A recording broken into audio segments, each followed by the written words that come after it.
Hey everyone, guess what? We do not have ugly swag. We have spaced out radio gear that you're going to want to wear. Why? Because no one wants to wear ugly clothing. So head on over to spacedoutradio.com and go shopping today.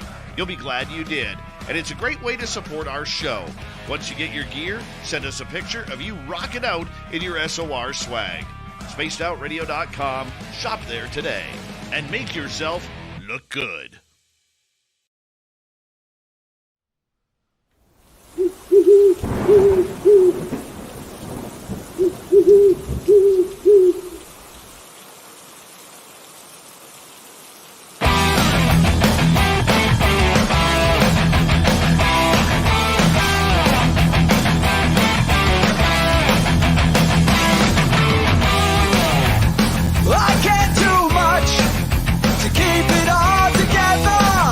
I'm not a good pretender, I never could live a lie. I said too much, and let it get the best of me, until it took the rest of me. I thought it was worth the fight, to fight for what's right, to right all the wrongs, to sing in our songs, to know we belong. No one understands, they don't have the desire, got the legs in the fire, and I do it again. We give it all we can, all we have is desire, got the legs in the fire, we burn ourselves and never say, never say, never say, never again. I never say, never say, never say, never again.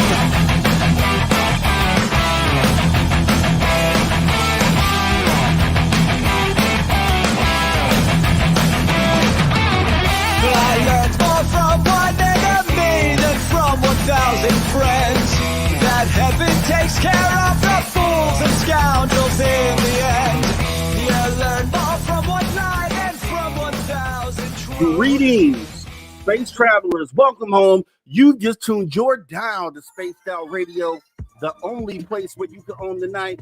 I am your host, Mr. Rob G. And tonight, we'll be broadcasting to you on our terrestrial affiliates across North America and digitally on TalkStream Live, KPNL, and Odyssey Radio. You can access our archives for free at youtube.com/Spaced Out Radio. And while you're there, please consider hitting that subscribe button. Don't forget to follow us on Twitter and Instagram at Spaced Out Radio. That's Spaced Out Radio Show. Our website is spacedoutradio.com, where the options are endless. You can stay up to date with the SOR Newswire, get some official Spaced Out swag, plus rock out to some Bumblefoot, and oh, so much more. Welcome to the After Hours. We're going to get it going on tonight. This is Saturday. I hope you guys had a great week. Let's go ahead and get this weekend kicked off right. We have a fantastic guest tonight. We have Ed Odell. He's a podcast host, paranormal researcher, and into some of the things that you saw on the thumbnail. So it's about to go down. I think we're going to have a great conversation tonight. Can't wait to get this thing going. Can't wait to see who is in the chat tonight. Now, I got an email letting me know who the top people in the chat were. So all the metal positions, right? So I got Race Fan with the gold. I got Deidre C with the bronze, and I got Corey with Deidre got the silver. I'm sorry. Corey got the bronze. So I'm just looking at Deidre saying, good evening, Mr. Rob G. Looking forward to the show. Great. I'm glad you're here, Deidre C. We're going to definitely have a great conversation. I think it's going to be awesome, right? Okay. Thanks for coming on in. Corey, thanks for doing what you do, Mr. Rob G. Hey, I couldn't do it without you guys, so I just thank you guys for showing up so we could have something to do and we can go ahead and further this conversation as we're going to do tonight. It's going to be a great guest. I guarantee you that. Thanks for coming in, though, Corey. Thanks for your support as well. Deb from SAC. Hey, Rob G, want some trivia for tonight? I know you're on top of that, Deb from SAC, and we may just have some time for that at the tail end of the show. Still gonna have Travis Moosdoos in for hour 3, like we always do. Awesome hour 3, but we may be able to squeeze that in somewhere towards the end. So I do appreciate you, Deb from SAC, coming on in with your support, and long time no see. Glad to see you here. Thanks for coming in. Let's see. We got Grandmaster UV coming on in saying, hey, race fan. Hey, everyone. And then, hey, SOR. Definitely appreciate you coming on in, Grandmaster UV. Another name I haven't seen in a while, so I'm glad you came back. You came back on a perfect day. It's going down tonight at the after hours. You can guarantee that it's a for sure thing. It's a for sure thing. Ask around. It's a for sure thing. I appreciate you getting down the list here. Let's see who else we have in here. And let me go ahead and stop real quick because we got Roger Murray in the building, and Roger Murray is letting everyone know, and Ed Odell know, happy Father's Day. I appreciate you, Roger Murray. Happy Father's Day right back to you. Assuming you are a father, right? But even so, you said it to me, I'm gonna say it back to you. So thank you so much for coming on in, Roger Murray. We do appreciate you. We got Jessica S stepping in the building, saying howdy, Mr. Rob G, mods and chatters. Hi, Ed. Thank you for coming in, Jessica S. You always support, and you're the bomb, and we do appreciate you showing up here tonight at the after hours. Let's see, who else do we have in the chat? Who else do we have in the chat? Melvin from Mars. How about them Oilers, eh? Hello to all. So I guess you're saying the Oilers won. I don't keep up on that thing called hockey, the figure skating / barroom brawls game. I guess you call it sport if you want to. But I'm assuming they won if you're saying that. So thanks for coming on in, Melvin from Mars. We do appreciate you showing up. And we have the guy, the man with the plan, the man who showed up on my show, right? My experience with the phenomena, my first guest, Aloha Dave, who came in and shared an awesome experience. Make sure you guys go to my channel. I do have a channel, and I do have awesome content over there. So make sure you guys go and check that out. It's youtube.com/ at Mr. Rob G, the same way you see it spelled at the top of your screen there. Make sure you come and give a sub. Make sure you give some likes and listen to Aloha Dave share his experiences. Many more to come. Viewers like yourself. So be sure to tune in and then maybe even come in and talk about it, right? Hope so. Buenas noches a todo de Mexico. Good evening to everyone from Mexico. I appreciate you keeping us bilingual, Aloha Dave, like you always do. Really appreciate you for coming on in and supporting the show too. Lars, I've been saying Jansen, but listening to Dave, I'm assuming it's a soft J. So it's Lars Jansen. Tell me if I'm right. I think that might be the first time I said it right, saying good morning all. Thank you for coming on in, Lars. We do appreciate you showing on up tonight. At the after hours, go ahead and get down the list here, see who else has shown up. Vash the Impeller, haven't seen Vash in a while. Vash the Impeller, hey all, happy Father's Day with the wavy hand, alien head, and ghost emoji. Hey Vash, thanks for coming on in. We do appreciate you. Deb from SAC, I just got to bring this up because this is an awesome comment. Let's rock this. Boo. I don't want to say it because we still early in the, YouTube checks the first part of the video. So in this, we're going to rock it for sure for you, Deb. Don't even worry about it. We're going to definitely get into it. Miss Mama Catherine Jones in the building. Gotta love it. Gotta love it. Saying, hey, Mr. Rob G.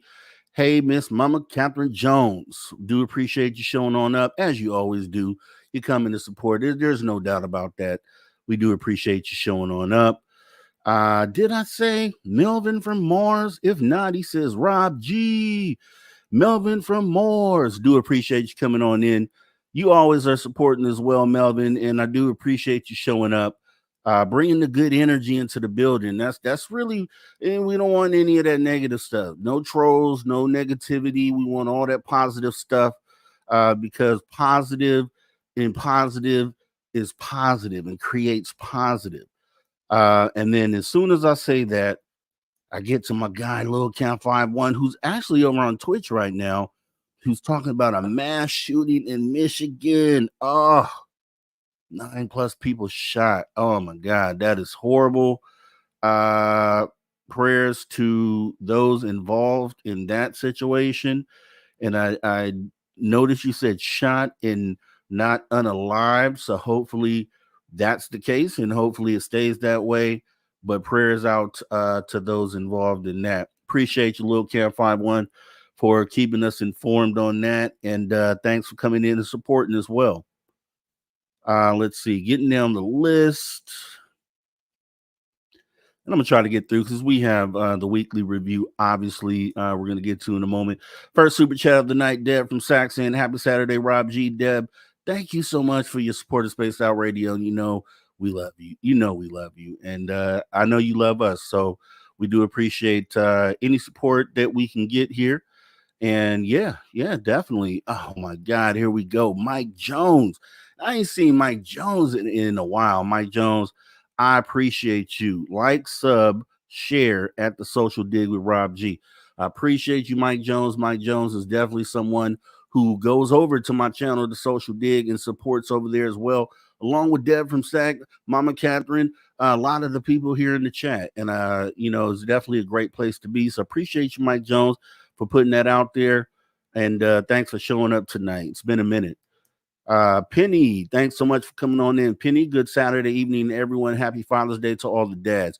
We do appreciate that, Penny. We really, really do. It's, you got Mother's Day, you got Father's Day. You can choose to spend these days with your kids, or you could be selfish and be about yourself and go do something that a dad wants to do, right? So it's up to you how you want to spend this day, which is actually tomorrow. But hey, it's all good. I'm not sure what I'm gonna do yet, but we'll figure it out. Thanks for coming in, Penny. Thanks for the love. Brown Dwarf is here saying good evening. Appreciate you, sir. Salute. Thanks for coming on in, Brown Dwarf, who has an awesome channel and an awesome shop. If you're in the LA area, go check out Brown Dwarf. He has a shop. I still have to get down there. I'm about an hour north. I have to go down there, and I'm gonna just pop up in Brown Dwarf's shop one day. I ain't gonna tell him I'm coming. I'm gonna just drop in. Appreciate you coming in, Brown Dwarf. Kurt M saying hi, all the wavy hand emoji. Hi, Kurt M. Thanks for showing on up tonight. We appreciate you. Whoa, magnetic is attractive. See how long I can stay up. Head is killing me. 2 Tylenols or 2 Motrins, magnetic is. Get about 30 minutes, and I think you might be okay. But let me know. I understand if you have to step out. I appreciate you just coming in and showing your love, man, like you always do since day one. Let's see. Who else do we got here? We are moving. Moving. Okay, we got a Robert Odell. Any relation to the Ed Odell that we have backstage? I don't know. Saying rock the RVA Paranormal. Appreciate you coming on in, Robert. Showing your love here at Spaced Out Radio. If you're new, let me just do the run. I have to do this if you're new, right? So if you're new, we do this 7 days a week. So you're catching the after hours, which we run Saturday and Sundays, 8 p.m. Pacific till 11 p.m. Pacific.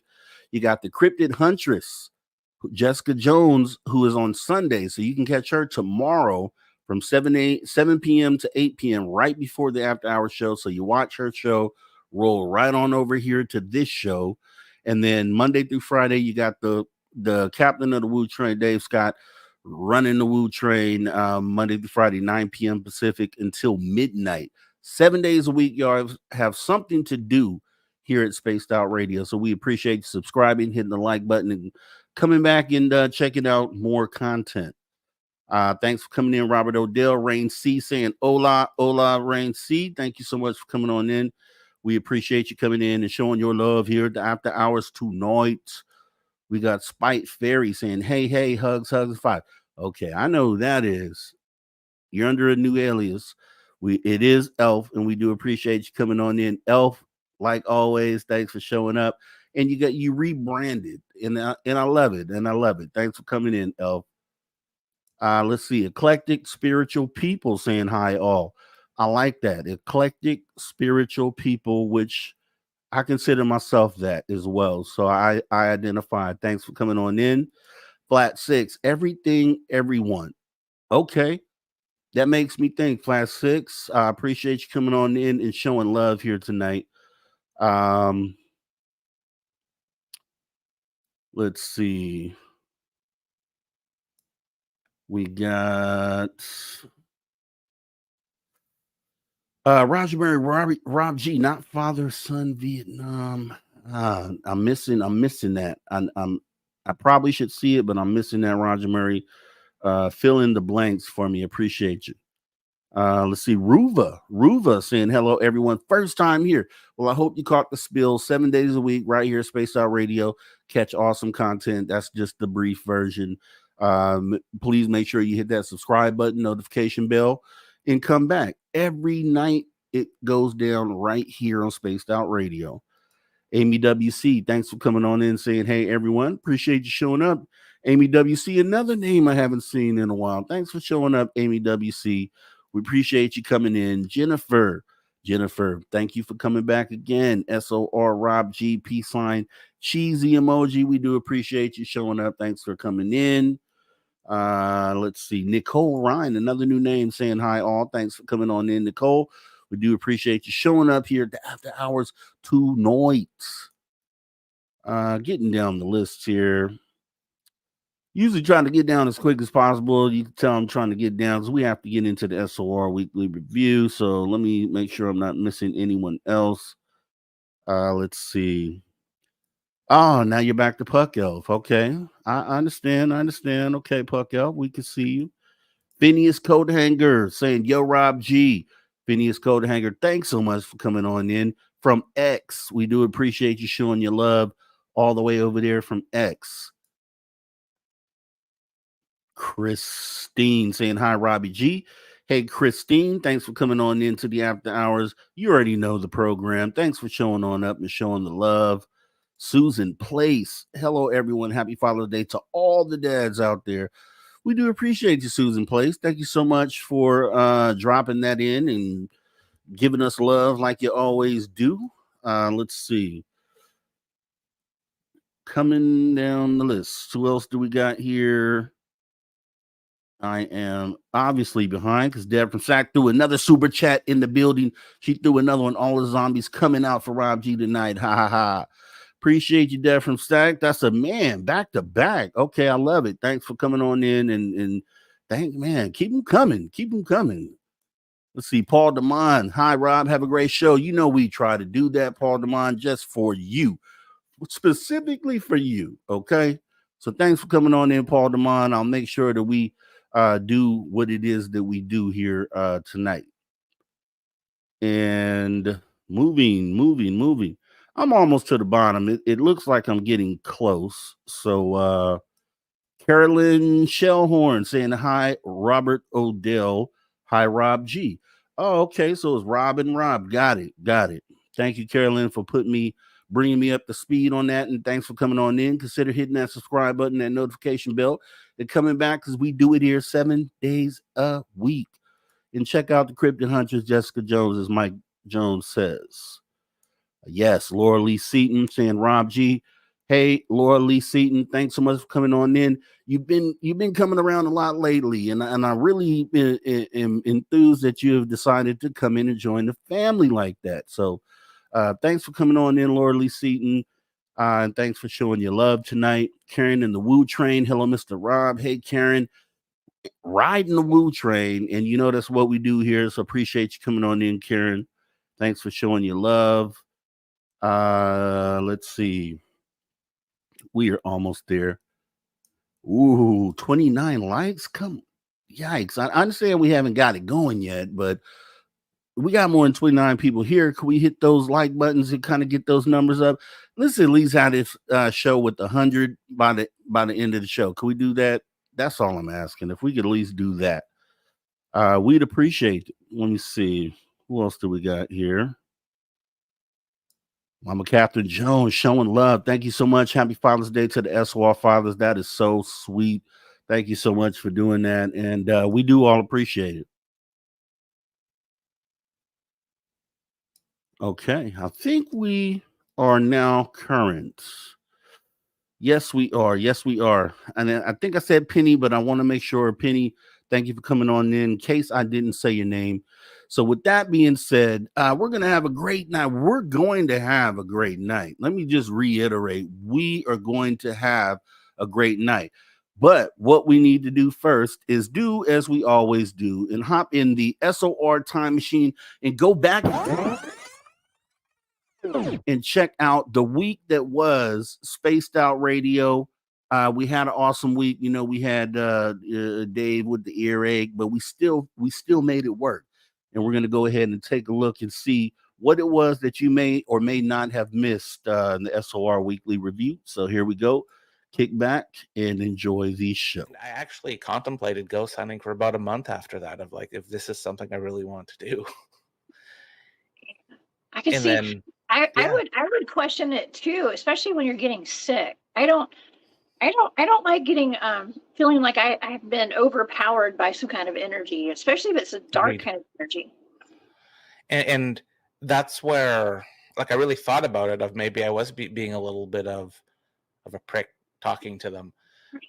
But I'm a lot softer, and the whole introducing yourself with respectful intent is kind of like number one. Okay. Marty did have fun in Virginia Marty was City. It was there. awesome. Yeah, yeah. Marty's in the chat. Hey, Marty, it's good to see you. Yeah, we had a nice big group, and I know it was a lot of fun. I know I got separated from the group at some point. I wandered off, and I met back up, and it was, I mean, we went all over that town, though, right? I mean, it was like We got our steps in. hotels. We went to the courthouse. We were at bars. They even have like 24-hour casino machines in some of those places. Yep. So it's easy to get lost in there, for sure. And then after Reno, like when everyone went home, I stayed for 4 days after. Okay, and this is what I wanted to hear about. Like this is what I've been dying to hear about. Tell us, please. So I stayed for 2 nights at the Silver Queen Hotel. Okay. And then I stayed for 2 nights at the Gold Hill Hotel. And yeah.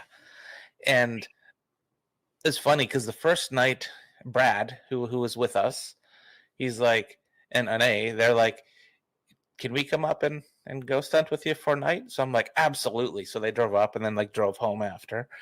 And it was kind of neat because Anae's a medium. And I saw her. She came, so I was staying in room 11 of the Silver Queen Hotel. And the lore of room 11 is a lady of the night unalived herself in the bathtub there.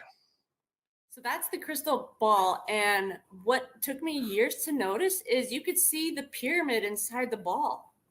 Yeah, definitely. And then there was a few accounts on the internet that said that on the other side of the ball, like you saw an eyeball. I don't see one in there, but I don't know, maybe if it's in your hand rotating around, right, you could see something like that. Perspective, right, exactly. Mm-hmm. Let's see, and then this one here. And then it got dropped, which is very devastating because that's like, to me, that's like the most historical artifact you could ever find. And it was dropped, mishandled. And then it was attempted to be glued back together, but then it just got dropped again, and it was in 3 different pieces. Yeah, that's how do you do that? This should be in a glass case, protected. This should never even be handled. Truthfully, you would think they would treat it with that much care, but yeah, supposedly that this is supposed to tie back to the Atlanteans and the lost city of Atlantis, and you know, I guess you were stating the other gentleman thought or figured that the ruins that he had that Ray discovered was the lost city of Atlantis because it's supposedly in the same geographic area that they think that Atlantis was. So and I guess it was the perfect storm because literally, figuratively, that you know, the erosion from the bottom of the sea uncovered and allowed him to actually see these things. Now, they did say that it did emit this sort of energy. And it I know because I saw that episode that you're talking about, and I know he had almost like one of those dowsing rods, where he was like, he was basically saying that anytime this rod got close, with the metal tip got close enough to the sphere, that the energy from the sphere kind of made the rod, levitate and do all these weird things. So like an energy being possessed within that sphere. Now, those people who sell the crystals, I think they say that these crystals are energetically charged from this sphere. Is that correct? Or Yes. is that right? Okay. Yeah, she would let it bathe with the original crystal orb and then bathe with the shards. So what do you think that represents? Like, do you think that with the energy part of that, do you think that's something that it's charged from the Earth's own magnetic force and energy? Or what is your theory or idea behind that? What have you uncovered? I like trying to uncover it. It just leads to more questions. True. Because like there was a story of when this orb went to Florida for a meet and greet. They said that lightning shot out of it and it struck a woman and she was unconscious and she had to go to the hospital. And when she came to, like, out of her coma, she actually had like a underlying health issue that was just untreatable. But when she awoke, like when was released from the hospital, like later she learned that she didn't have this health problem anymore. Let's talk about the case of Clara Fowler. Who is Clara Fowler? Clara Fowler was, first of all, I have to tell you, it's set in 1898 in Back Bay, Boston, among the Beacon Hill elite. And Clara Fowler was a Radcliffe student who was 22. She went to a regular doctor complaining about loss of appetite and chronic fatigue and nightmares. This was in Putnam, a Boston Brahmin. It turned out that she was starting to display symptoms of demonic possession. And by that, I mean speaking in strange voices, strange languages, and kind of menacing and threatening. So he turned her over to Dr. Morton Prince, who was a psychotherapist and one of the founders, along with William James, of abnormal psychiatry. And they studied this woman from 1898 to 1904, when she was eventually cured through an exorcism. Wow. How did you come across this story? Well, when I was a student at Georgetown quite a number of years ago, it would have been 1972, they were filming the movie The Exorcist, William Peter Blatty and Billy Friedkin. And I was a student. I was writing all along. I've been writing since the 6th grade. So I had my first novel, my first book. And I desperately wanted to get it into the hands of William Peter Blatty. And eventually I met his secretary, who passed it along to him. I went back home to New Jersey, where my parents lived and I lived at the time, for Thanksgiving. I got a phone call from Bill Blatty saying he liked the story a lot. We met. He said, it's a little personal, as most first novels are. He said, but I'll tell you what, I will help you with your next novel, and I'll even give you a good head start on it. And he gave me the background on the Clara Fowler case and sent me in the direction of the Harvard Medical School Library, the archives there, where it was just a treasure trove of research. Lorian Fenton is here, checking on out and hanging on out with us to talk about ufology. Is it dying? And this comes on recent comments that Congressman Tim Burchett made, saying that they're getting frustrated that there's no answers coming out from the people they need answers from, including Arrow, which said they do not trust what Arrow is saying to the public. They're not seeing any transparency with information. Everything has to be behind closed doors. It's not looking good. And this furthermore goes back to a point where a couple of years ago, Lou Elizondo wrote an article, which you could Google, basically saying ufology must die. that it's time to change how we look at ufology and change it to upology because they love their UAPs. Okay. And that the old school way of looking at this subject needs to go away and come into the 21st century. Lorian, I'm curious. You've been around the block enough times with this subject. You've been there and back at least 25, 30 times minimum. Where do we stand on this? Do we think ufology is dying? Well, it's interesting what Scott Burchett said, because what they're doing is they're grandstanding the politicians, is what they're doing, as usual.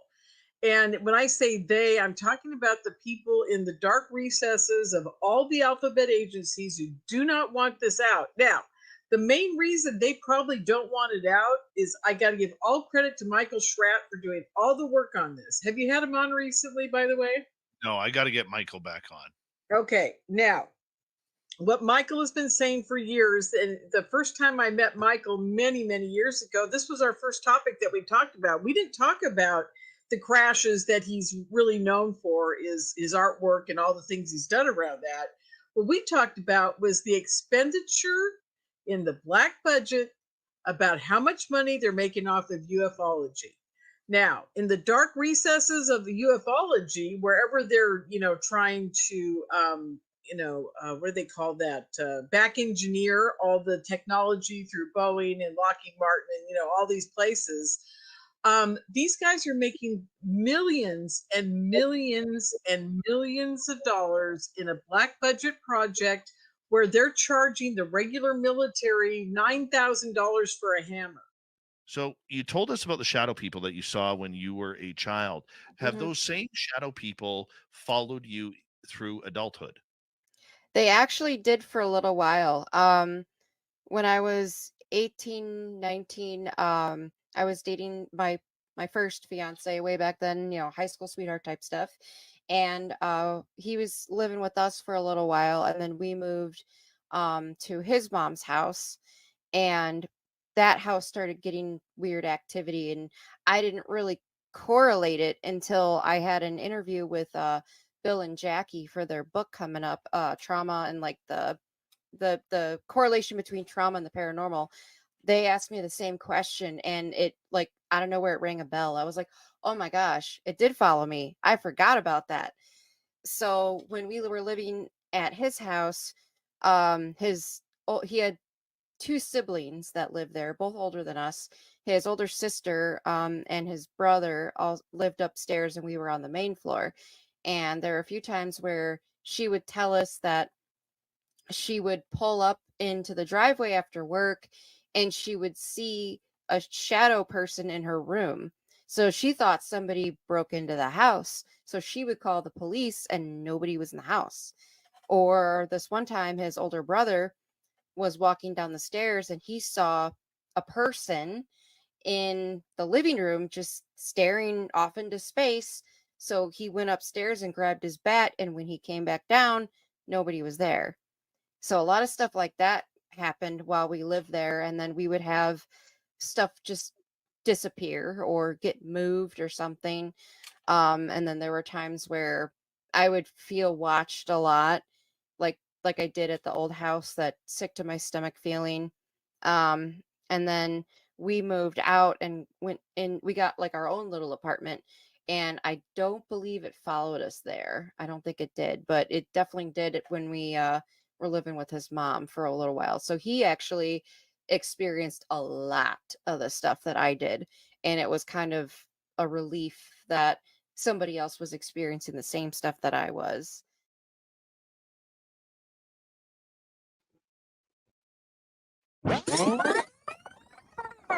All right, that was the SOR Weekend Review. As you know, another awesome week here at Spaced Out Radio. If you miss any of those shows, definitely jump into our archives because they're completely free. And you can get those at youtube.com/Spaced Out Radio. So what we're going to do, without further ado, we're going to go ahead and get ready to jump into the show and get with our guest, because I can't wait to go ahead and talk to this gentleman. Mr. Ed Odell, who is a co-founder at the Riv Nation Network, as you can see him in the chat. The All Seeing Paranormal Society, where he's a co-founder and a host at the Orion Effect podcast, researcher at Project 360. Ladies and gentlemen, our guest for tonight, Mr. Ed Odell. Hello, Ed. Hi, how are you today? I'm good. Are you ready? I'm ready. Ready? I'm totally ready. Yeah. This I'm is ready. for you, and this is for everybody. Ladies and gentlemen, boys and girls, children of all ages, we like to welcome you to the Master Rob G, also along with the original social media hitman himself, the Cosmic Surfer Ed Odell. Good evening, and welcome to the show. That's what I'm talking about. I wish I had an air horn for you. A pom pom pom. That was awesome, dude. Okay. You got me pumped up now. All That's right. So let's do this. Let's do this thing. So, okay. Now I've looked in. We've been in communication for a while when we had this all set up. So I had a chance to kind of check you out. See, I saw you very charismatic, and I was like, this is going to be awesome. If you wouldn't mind, this is how most interviews start with first time meeting. You wouldn't mind talking about being young and kind of what guided you along the path that you're on now and into the place where you're at. Any weird things happen, paranormal, ET, anything at all? Okay.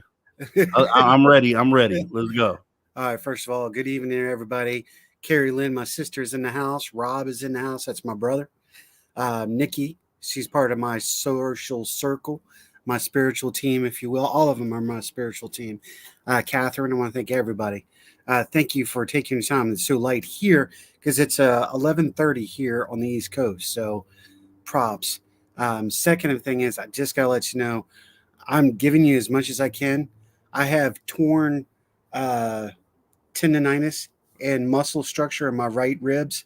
So I'm doing the best I can. Yeah, it's pretty painful. But yes. We appreciate you, man. We appreciate you. I appreciate you coming and wanting me out here.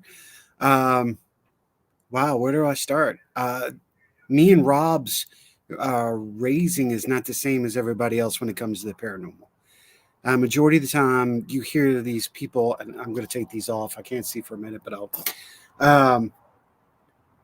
A lot of people have paranormal experiences that got them into the paranormal. They had advancements. They had something happen, yet it be, like you said, ufology or spiritual, something like that. Hey, Jennifer. However, Rob and I were not raised that way. We are the grandsons of two Methodist preachers. Thank you, Para.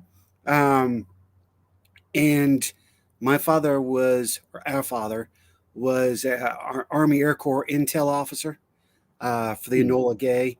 And my mother, and my mother, of course, was the daughter of a Methodist preacher. So Methodist preachers would go all over. Only every 2 years they would move. So our father pretty much introduced us and got us involved with the paranormal and the spiritual. More so the paranormal, surprisingly enough. So that's really how we got going. Kenny, or Robert, he has more ability than I do. I feel. Not like you see most people and go, well, what do you got? What can you do? Oh, Jesus Christ. If I hear that one more damn time, sorry.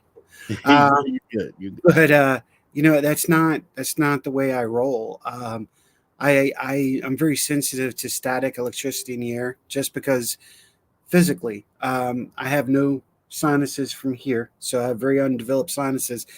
And I had a car accident back in 87, which has made me very sensitive, if you will, to the spiritual world. I'll go with that. I think that's a good way of putting it. Rock on, Roger. So we were pretty much raised. Now, again, Robert had more experiences because he's older. But my first paranormal experience was with my brother and about 7 others of us.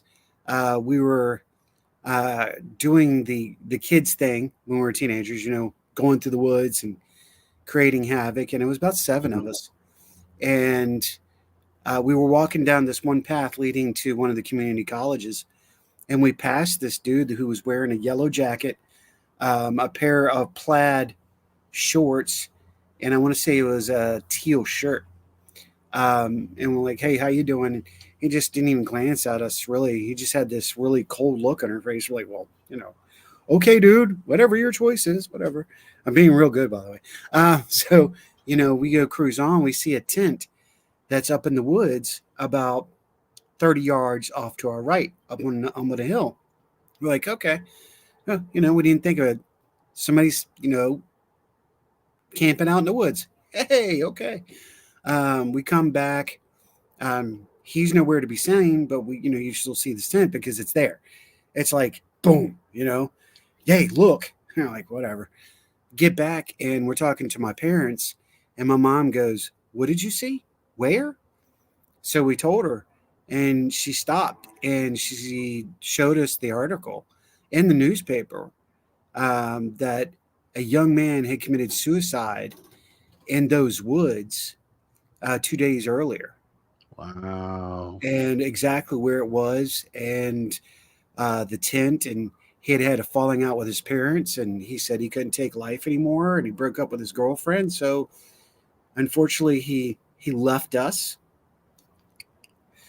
YouTube, gotta love him. And that there was, again, 7 of us, which, if you're paranormal, that's a mass haunting. So I had that with him, and it just carried on. I was talking about the car accident. Car accident was something different too. That was in 87, 88. I hydroplaned on a back road and took my car into 4 trees at 122 miles per hour. They all hit my side of the car. I was pretty messed up. But the gentleman who was with me didn't get a scratch. Not a scratch. Wow. He was able to get me out of the car. I remember the dashboard brightening up like a big, brilliant light. Now, okay, do you recall the song Pure Energy? Maybe if I heard it. All right, it had Spock in it. It said Pure Energy. I wish I could remember how it really goes right now. But that was playing when we crashed. When I came to, and I couldn't see really well, it was playing country, and I can't stand country. So that was ironic. I can now, but back then I really did. I was a metalhead. So, it was really weird going, okay, what's this all about?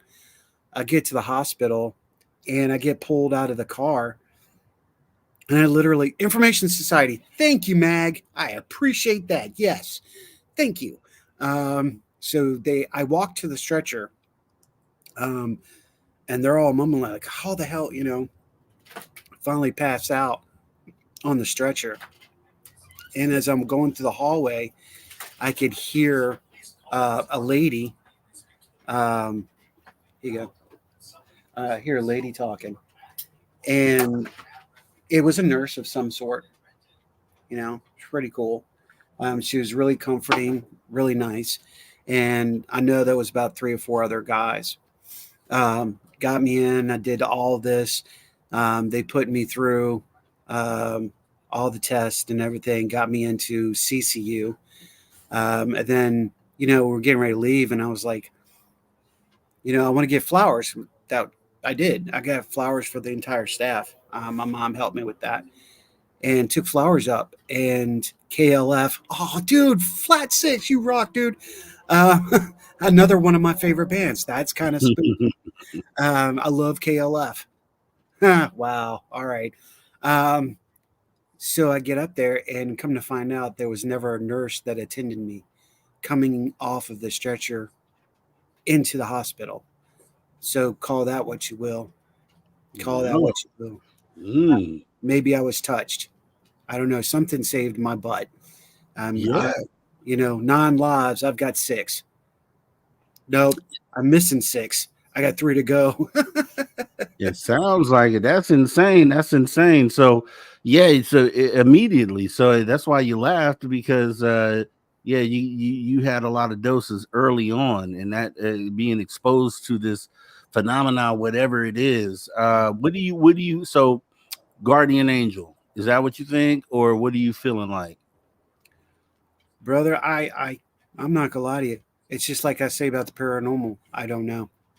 Yeah. I have no clue. Could it have been a guardian angel? Could it have been an ancestor? Could it have been the psychosis of the synapses firing and me just thinking someone's there? Same thing with the dashboard, those bright lights. Could that have just been the stems and the ockeries in the back of my eyeballs glycerin to the light and reflecting and me thinking? I don't know. But it changed me in a lot of ways. I was ED, so flatline for 3 minutes and 26 seconds. Wow. I don't remember that. I had cardiac arrest from the trauma to my heart. I had broken 18 ribs, punctured my lung, my liver, split my spleen in 2 places. I was pretty messed up. And I was out of the hospital in about a week and a half. And I blame that on self-healing. I listen to a lot of music, and I still do to this day. And I feel that we have the ability to heal ourselves to a certain extent. And I had an intent, get out of that hospital for a social reason back then too. I was like, I'm not being held down. And at that time, I was going to a military academy, Hargrave Military Academy in Danville, Virginia. And my other goal was to get back to the academy, and prove everybody wrong. I've been doing that pretty much all my life. I've been fighting demons all my life, which I want to make a correction about real quick, if I may. Yes, sir. I am not a demonologist. I don't claim to be a demonologist. I've never been to school for demonology. I do know my stuff. I have done the research and the background for all of it, but I am not a demonologist. So I want everybody to understand I am not a demonologist, but I am a paralogian. I was named that by a wonderful name, Kevin Malik. He was a wonderful man who passed away, unfortunately, too early. But I was on a show, and he's like, "You are totally a paralogian." Kind of like a paranormal theologian, if you will. Okay. That's how it came about. Yeah, no, I saw you on an interview, and I saw you stated that you were going to start looking into demonology, like studying it, like you just said. Yeah. So and I'm gonna have some questions about just, obviously you're not gonna be an expert on this, but just to even know what that is, because I think I didn't know initially, and I know a lot of people out there don't even know probably what it is. But what I would say is, you said we're gonna have fun, and then it kind of took a dark turn. It seems dark, but you have to go through the dark to get to the light. There you go. I like that. I like that. One of the things I will say about that is you have to have your experiences, and you were referring to, what did you do? What have you done? I have done a lot of studying. I am a historian of parapsychology and paranormal. And I stand by my statement. We don't know anything about the paranormal. We don't know anything. We don't know how many entities and spirits are out there. We don't know how they're connected. We know, I've got, like I said, my family, my circles here, and I allow their opinions. Without having opinions of others, we can't build our own created universe and our thoughts. So they help me expand while I talk to them. So, some of them believe in aliens. Some of them believe in spirits and demons. Some of them believe in just entities from a dimension or from somewhere else. I believe in all of it. Again, that's something else that me and Robert have in common is y'all's comments are going so fast, guys. Sorry. We did have the same dreams when we were kids, which is kind of weird, being left at home. And I'm hiding back then we had what they call a dry sink. And my parents were in antiques, and I used to hide in it. And I remember when I was a kid, it always seemed like I was hiding in it. My parents were never there, but something was outside of the house. Come to find out here in the last couple of years, Rob had the same dreams. He felt the same way at times. And we were in the same house. So it was really cool and interesting. Now, is that ufology or is that dimensional? Do we have the ability to control our destiny through dimensional insight? I got something for you on that. And I just want to start off and say your brother is probably awesome because his name is Rob. And shout out to Rob out there. I know you've got to be an awesome brother. And it's like actually, you know, a lot of people don't have what you're describing, which is like an actual support base, a soundboard to be able to bounce this stuff off of. A lot of people are dealing with the phenomena on their own, and trying to, you know, guide themselves through it on their own. So that's awesome that you had that. Yeah, that's how I created ASPS. That's why I created it. Yeah, okay, exactly. Now you stated that you mentioned being able to control your destiny essentially. Can you repeat that last statement you made, because I want to make sure I have that correct? Some feel that we have the ability to create and to control our destiny through our dimensional insight. I'm a man of science. I believe in quantum. I live quantum. And if we can understand the premises, then our lives can be better. And sometimes it takes major events, crashing or losing parents, losing a loved one, to wake us up. Maybe even losing your own life, which is what kind of did to me. Into 2021, I had a massive heart attack and it wasn't a heart attack. I can't say it was a heart attack because it didn't affect the inside, but my widowmaker was 99.9 block and my blood pressure was at 215. So I was either stroking or having a heart attack. And after that, the situation I was in woke me up, and this is not where I'm supposed to be. This is not who I'm supposed to be with. This is not the way I'm supposed to be thinking. It's not the way I'm supposed to be acting. Come to find out through all of that I had hypertension, which is family related. A lot of things got put in perspective for me. And just in the last 3 or 4 years, I've changed my whole sight of how I is now. I acknowledge myself now. So can we control which way we're going? Sure. I really believe that we can control. It's not, we're going to have our destiny. We are going to reach where we're going to be. But can you make it easier or harder for yourself? Wouldn't you rather make it easier for you to get to your own destiny than it would be harder? I agree with that, and I can see that.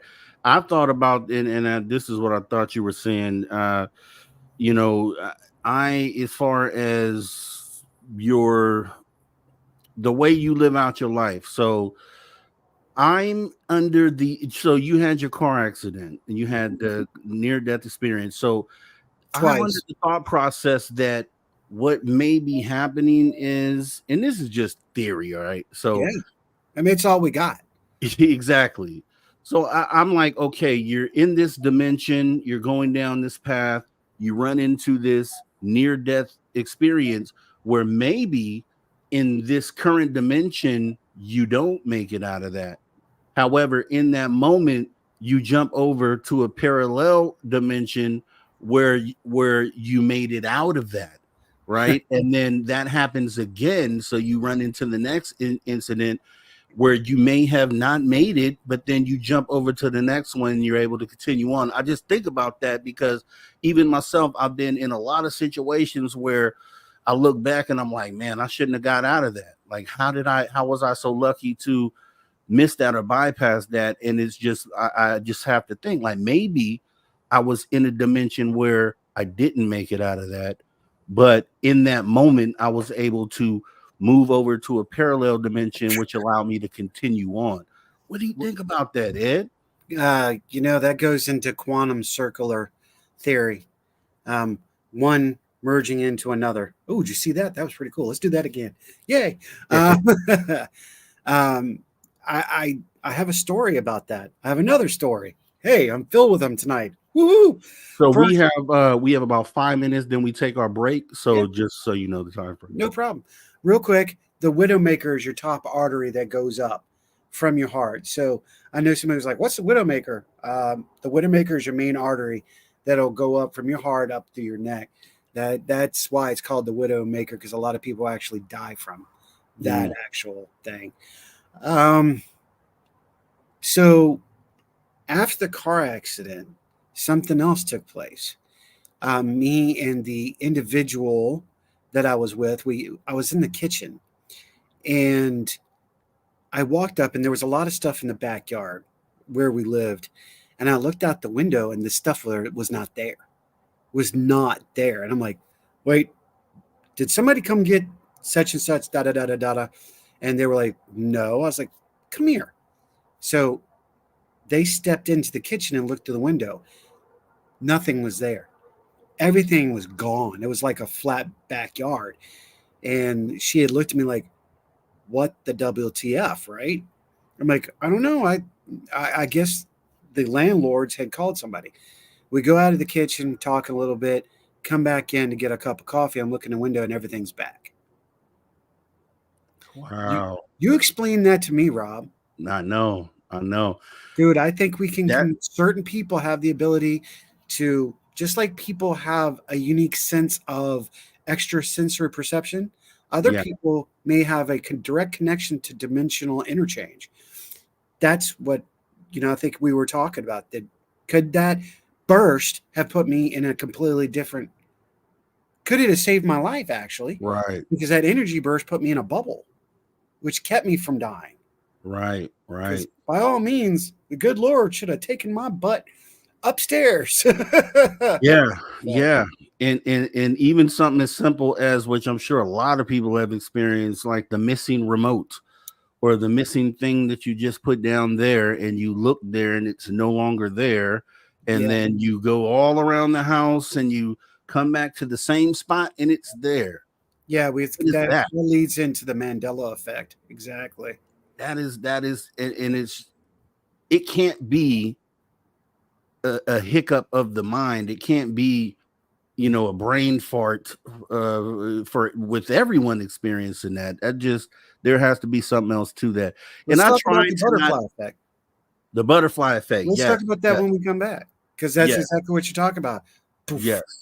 Yes. Okay, so let's do this because we have a couple of minutes then.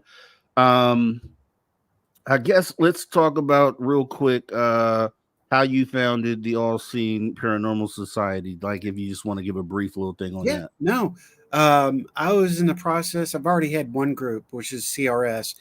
I know. But it stood for Commonwealth Research Society. And we were like, that abbreviation needs to change. CRS, can't remember. So no change. But that group had fallen apart, and me and another friend of mine were like, man, we really need to put this team back together. Put a real team together. People who want to learn and understand. So myself and a gentleman by the name of Tommy pulled in Ryan Jones, Danielle Watson, Kristen Whitmer, Shannon Jones, and we started ASPS right in the garage. And I did the teaching. I taught him everything because that's one of the things I do as a historian. What about the paranormal you want to know? As far as, the research, housing, everything. Because you pretty much have to know, if you're going to get into the paranormal field, you better know what you're doing. That's like home building, electrical, the whole nine. You better know. Because if you go in and a lot of these, a lot of these groups go in there and they don't know what they're doing. They don't know about their house structure, and they're giving misinformation to the client. And then teams like my team have to come in and fix it. Okay. All right. So we can dive more into that as well in the second hour. Now, basically what happens, Ed, is our audience will pose questions. In audience, this is your cue. So in hour two, please post your questions, put them in caps so I can save them. So what happens, Ed, is we won't answer them real time. We save them until the end of the second hour, like the last half, and then we just shoot them at you. I like that. After the other. Okay. Yeah. All right. One of the things I love about your show, you get the audience involved. Not enough shows do that. I love this. I love your format. I appreciate that, man. That means a lot, and the audience feels the same way. So I appreciate you saying that. We're going to go ahead and pause for the cause and get ready to take our first break of the night right here at Spaced Out Radio. You guys don't go anywhere.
All right, everybody, welcome back to Spaced Out Radio After Hour number 2 with me, your host, Mr. Rob G. As we get ready to go ahead and jump back into the conversation, but first, let's go ahead and make sure, since you're already a space traveler, consider taking the next step and join the club. That's right, you can join our SOR Space Travelers Club for as little as $5 buckaroonies a month by joining our Patreon. We'd appreciate that you go ahead and do that. And yeah, as we go ahead and get ready to get into it, I have a comment on the screen right below. It says, hit the thumbs up, everyone. Show Rob some love. Come on, guys. Can we get to that 100 on this show? Ed Odell is going to be the most awesome guest that we have this weekend. And we would love the support and the love. So please show that. Ed Odell back in the building. So we're going to jump right back in where we left off. So real quick. Yeah. Rob, beforehand, I wanted to answer Amy's. Amy said something about the fact of two Methodist preachers. Yes, if you look up Richard Chaplin, Reverend Richard Chaplin, and actually look up Edson Kinney Odell, Reverend Edson Kinney Odell, those are our two grandfathers. And in fact, a little bit more known history. Edson Kinney Odell is who me and Robert are named after, and he is the gentleman who wrote the first book on Pocahontas. So you can find that it's called the Romance of Pocahontas. So giving you legit, I'm legit, and I'm not quit. That is awesome. That is awesome. You heard it here first. So with that being said, we had the your Paranormal Society. So if you would mind kind of going more into that and maybe even go over some stuff that you've covered. You said you end up teaching. So if you could go ahead and finish where you left off. Yeah, absolutely. We based this team. This is not one of those teams you see out in public. You're not going to see us all over social media. We actually retain all of our information is down filed in a specific location. We keep file cabinets and we keep a track. Why? So we can share with other teams. If we go to a location, we can share that information. Like I work with Project 360. It's another one of the groups I work with. It's combined of multiple team members from all over Richmond area. And we work at the cabin at 360. And what we're trying to do is to confirm or deny the evidence that teams that come to the cabin on 360 may find. Can we give an explanation? Can we debunk it? Can we help people understand it?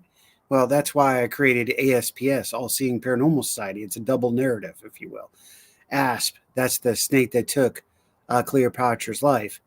And it did not. She took her own life with the ASP to All Seeing Paranormal Society. The eye itself, the all-seeing eye. It represents two stages of who we are. We're a scientific-based society that uses special abilities. Members in that team may have high quality of ESP of some form or another, or clairvoyancy, if you will. And we utilize all that information to get our gatherings to the locations that we may be at. And why are we called there? So we come from all walks of life. We've got a gentleman who is a steel worker, another one that's worked hardware, another one that does home restorations and builds homes. We got another lady who works for a police department here in Virginia. She's very qualified. So you have that. Another lady who runs a very specific store. I can't say the name because I don't have the legality to say it. But we have mechanics. We all walks of life. This team has come together because it's a passion. When I brought the team back together, originally from the original to what it is now, 5 of the original members are back with me once they heard that I was bringing it back. And I brought it back 2 years ago. And they were all on board going, yes, let's do this. And they didn't want to do the public investigations. They didn't want to be a part of, social media. It's great and it gets us out there a little bit, but we're not trying to promote ourselves as, and I hate to say it like this, but this is straight shooting. we're not promoting ourselves as what you see on TV or radio or YouTube or any of that. That's not us. We're not. We just don't grow with that. We're a completely different beast. We're kind of underneath. We're kind of that serpent that's underneath the water, waiting for you to need us, so we can help you. Kind of like Godzilla on crack. Yeah, I like that. I like being a straight shooter. First of all, I love that because I think in this field you kind of have to be, and you kind of have to not be afraid to kind of differentiate yourself from the rest of the pack, because there are, and I'm sure you know, in not just the paranormal, but let's say ufology period, there is a base that may not be as genuine in their intent, is what I'll say. And it's yeah, so it's awesome that you're taking that perspective. What type of stuff have you come across, like maybe some compelling things that you've come across in your Maybe society? a better way is, what have I not come across? Okay. I got some creepy stuff to show you too, because you're in that field. I'll show you after you talk about this here. Yeah, absolutely. I mean, I've seen full body apparitions. I've seen shadow people. I've seen all that kind of stuff. I've seen orbs going across battlefields. I've been face to face with an entity. I've been chased by an entity. Um, wow, Okay, so let me tell you this. Let's go back to the root of where this is. All right. Mhm. So before the car accident, 1 week before, no, it's like 3 days before the car accident, myself and one of my closest friends were with a bunch of others, and we were at a location and we were playing with the Ouija board. And Oh, what you're happened? playing with a Ouija board? You're not Yeah. supposed to do that, I heard. Okay, go ahead. Well, hold on. This is what it can shake. We didn't know anything about the Ouija board. We already knew, oh, it's a game. That night is when something really interesting happened. Ironically, I have the car accident 3 nights later. Wow. Okay. So did we come across something? I think we did. So you're asking, what have I encountered? And I have to go, what have I not encountered? I even think that I've encountered ufology. And I think they play a huge part, and we misconceive the paranormal in a big way, that it's not paranormal. It's actually ufology that we're dealing with. Now, again, Ouija boards, I know how to deal with a Ouija board now. It's a divination tool. Back then, man, I was 16 years old. You didn't know what you were doing. Even though we were raised in a certain way, I still went against my parents sometimes. Stupid. But I did. They are very interesting, Mag, if they're used properly. But nowadays, what can they not affect? They can affect child's toys with no batteries in them. So how can you explain that? How can you explain the stacking of toys in 1987 in the Toys R Us in California? How can you explain that? How can you explain a lot of the stuff that we come across? We can't. But that's why we're doing what we're doing. And, now at this point where I'm at with this team, they are allowing my intellectual to breathe and to create. And I'm gone back to Tesla research and understanding of what it's all about and why. And we've got some new equipment out because of Tesla technology. So, I mean, it's a path. It's like anything. I've chosen this path, along with, the network and the team and my full-time job. Keeps me going. It keeps me going.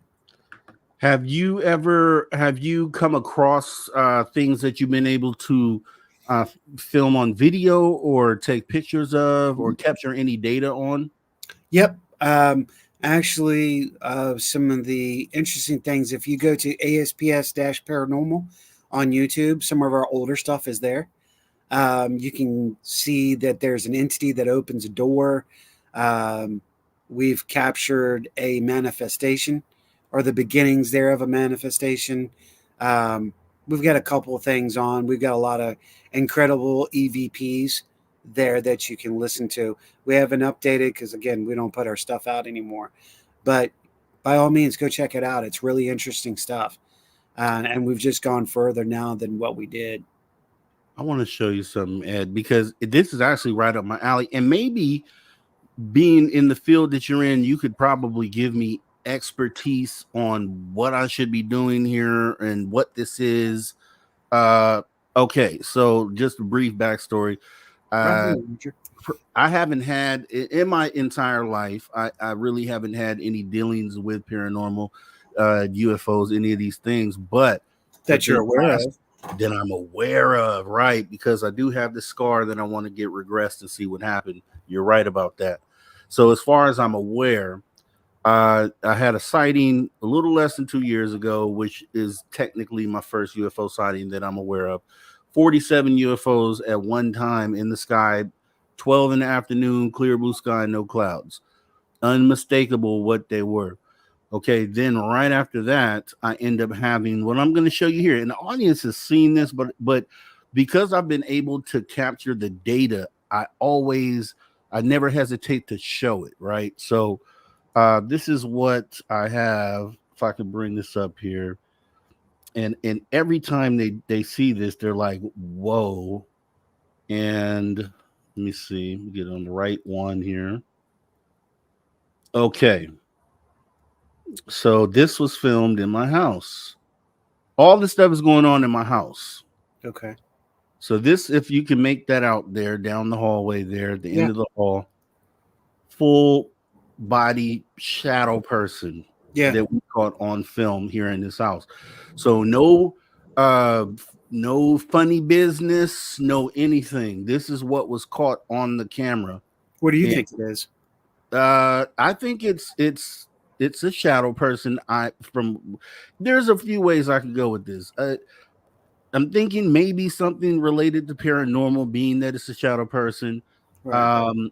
But then I also contemplate if extraterrestrials have the ability to cloak, is this how they would look? I've also thought about, is this potentially how we show up when we astral travel? So could this be someone astral traveling? Or self-projection that I'm looking at. Yeah. So I don't like, what would you think when you see this in your experience? What do you say? What do you when you see this? Okay, if I'm going to go straight in for that's a possibility of is a dimensional entity. Something we're seeing, because sometimes we have to take science into play. So here we go. Ladies and gentlemen, boys and girls, here's the show. The sun plays an effect on our world. Radiation, gamma rays, the whole nine. It's already proven that the world we live in now are hit by 1 billion plus small black holes every day. Just the little pinpricks. Now, the possibility of them pushing something from another dimension and showing it like a projector in our world is a very good possibility. It very well could be a dimensional being from somewhere, another dimension altogether. However, it also could be an imprint of our past, and it's projecting itself again from whatever wood or whatever material could be on that land. Mm-hmm. I mean, there's again the paranormal multiplicity of energy. Yes, multiplicity of possibilities. Dr. Strange, it was the exact phrase. It's really interesting. Now, that I have seen before at Selma Mansion in Norristown, Pennsylvania. But believe it or not, it was more detailed. And it was the lady of the house. She walked from one bedroom across the bathroom into her bedroom. And I saw her clear as day.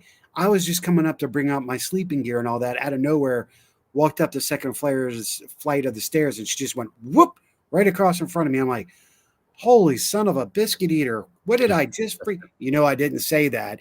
But, right. When you see a very good shadow defined situation like this, you're almost left but dumbfounded, and it makes you want to go, okay, I want to know. That's why I'm doing what I'm doing. I Yeah. want Yeah, and that's the thing. And some people, when they report shadow figures, they report like just sometimes some people report just a shadow mass that doesn't really have a physical outline to it. But then you Exactly. have some that are defined like this one, and so there's different. So it just makes me think like I'm leaning into it being paranormal. And kind of you would need to know the backstory on it. So it could be paranormal. It could be spiritual. what happened? This is what happened. So I'll give you the story, and then you can. So we had the UFO sighting. Okay, then a couple months after that, in this studio I'm in now, 2 in the morning, I would literally hear heavy footsteps walking across the roof, and I'm sitting here like, there's no one that should be up there. And but my mind is going through all the plausible explanations, like someone has to be up there or someone's in the crawl space. So this happened for like a few weeks, to the point to where I went out and I looked just to get it crossed off the list. So I'm sitting down at dinner one day, maybe a month after this started happening, and I asked my lady if she had experienced or heard anything weird. And I asked my son the same thing. Neither one of them heard anything. My daughter sitting across the table, she says she's heard things, footsteps on the roof as well. She's on the opposite end of the house. So we're hearing these footsteps on the roof. Okay. Then that's when the shadow person happens. Right after that, we had a mysterious lady, because we have ring cameras all around the house in the driveway looking out. So this lady shows up at our door in the middle of the day, and she is asking to come in and use our shower and take a just something random. And we're like the fourth house off the corner. So I'm thinking to myself, we obviously we declined her offer, and I asked my girl and say, hey, check the cameras, because we're the fourth house off the corner. So I'm wondering if she went to every house asking and questions. So we checked the cameras. Cameras did not pick her walking up, did not pick her leaving, right? So I'm like, okay, that's weird. So we have another time where the ring camera was triggered here in the house, and you just hear knocking like this, loud as day. Yeah. And there's no one there. Okay. Then we have what I'm about to show you right now, which is recently we had these orbs. We have a side house here with the ring in there, and they triggered. I'm doing a show, actually. This is about 4 weeks ago. I'm in the middle of a show, live show, and my girl kind of opens the door and comes in. She's like blowing my phone up, and then she comes in while I'm off camera, and she says, the ring camera was triggered. This is weird. Look what I saw. And I'm going to show you what we saw. And then you tell me what this is with your expertise. Careful with that word. There is no expert. With your experience, I'll say. I'll go with that. Do I have it in? I know I have it in here. Okay, I think this is it here.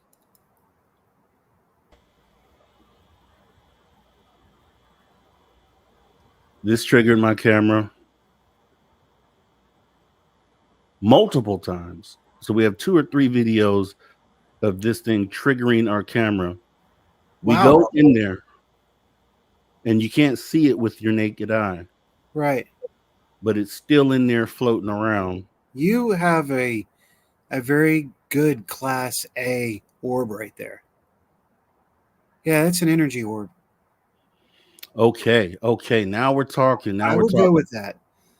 Because I don't see where there's anything that could reflect like that. I'm looking at the backlight at the window. And I made a point that, Robert was right. He was asking about the windows and all that. Good point there. I'm in Montgomery County, PA, not far from Northtown. Oh, rock on. Yeah, I did a lot of work at Selma Mansion with Bill Freeman.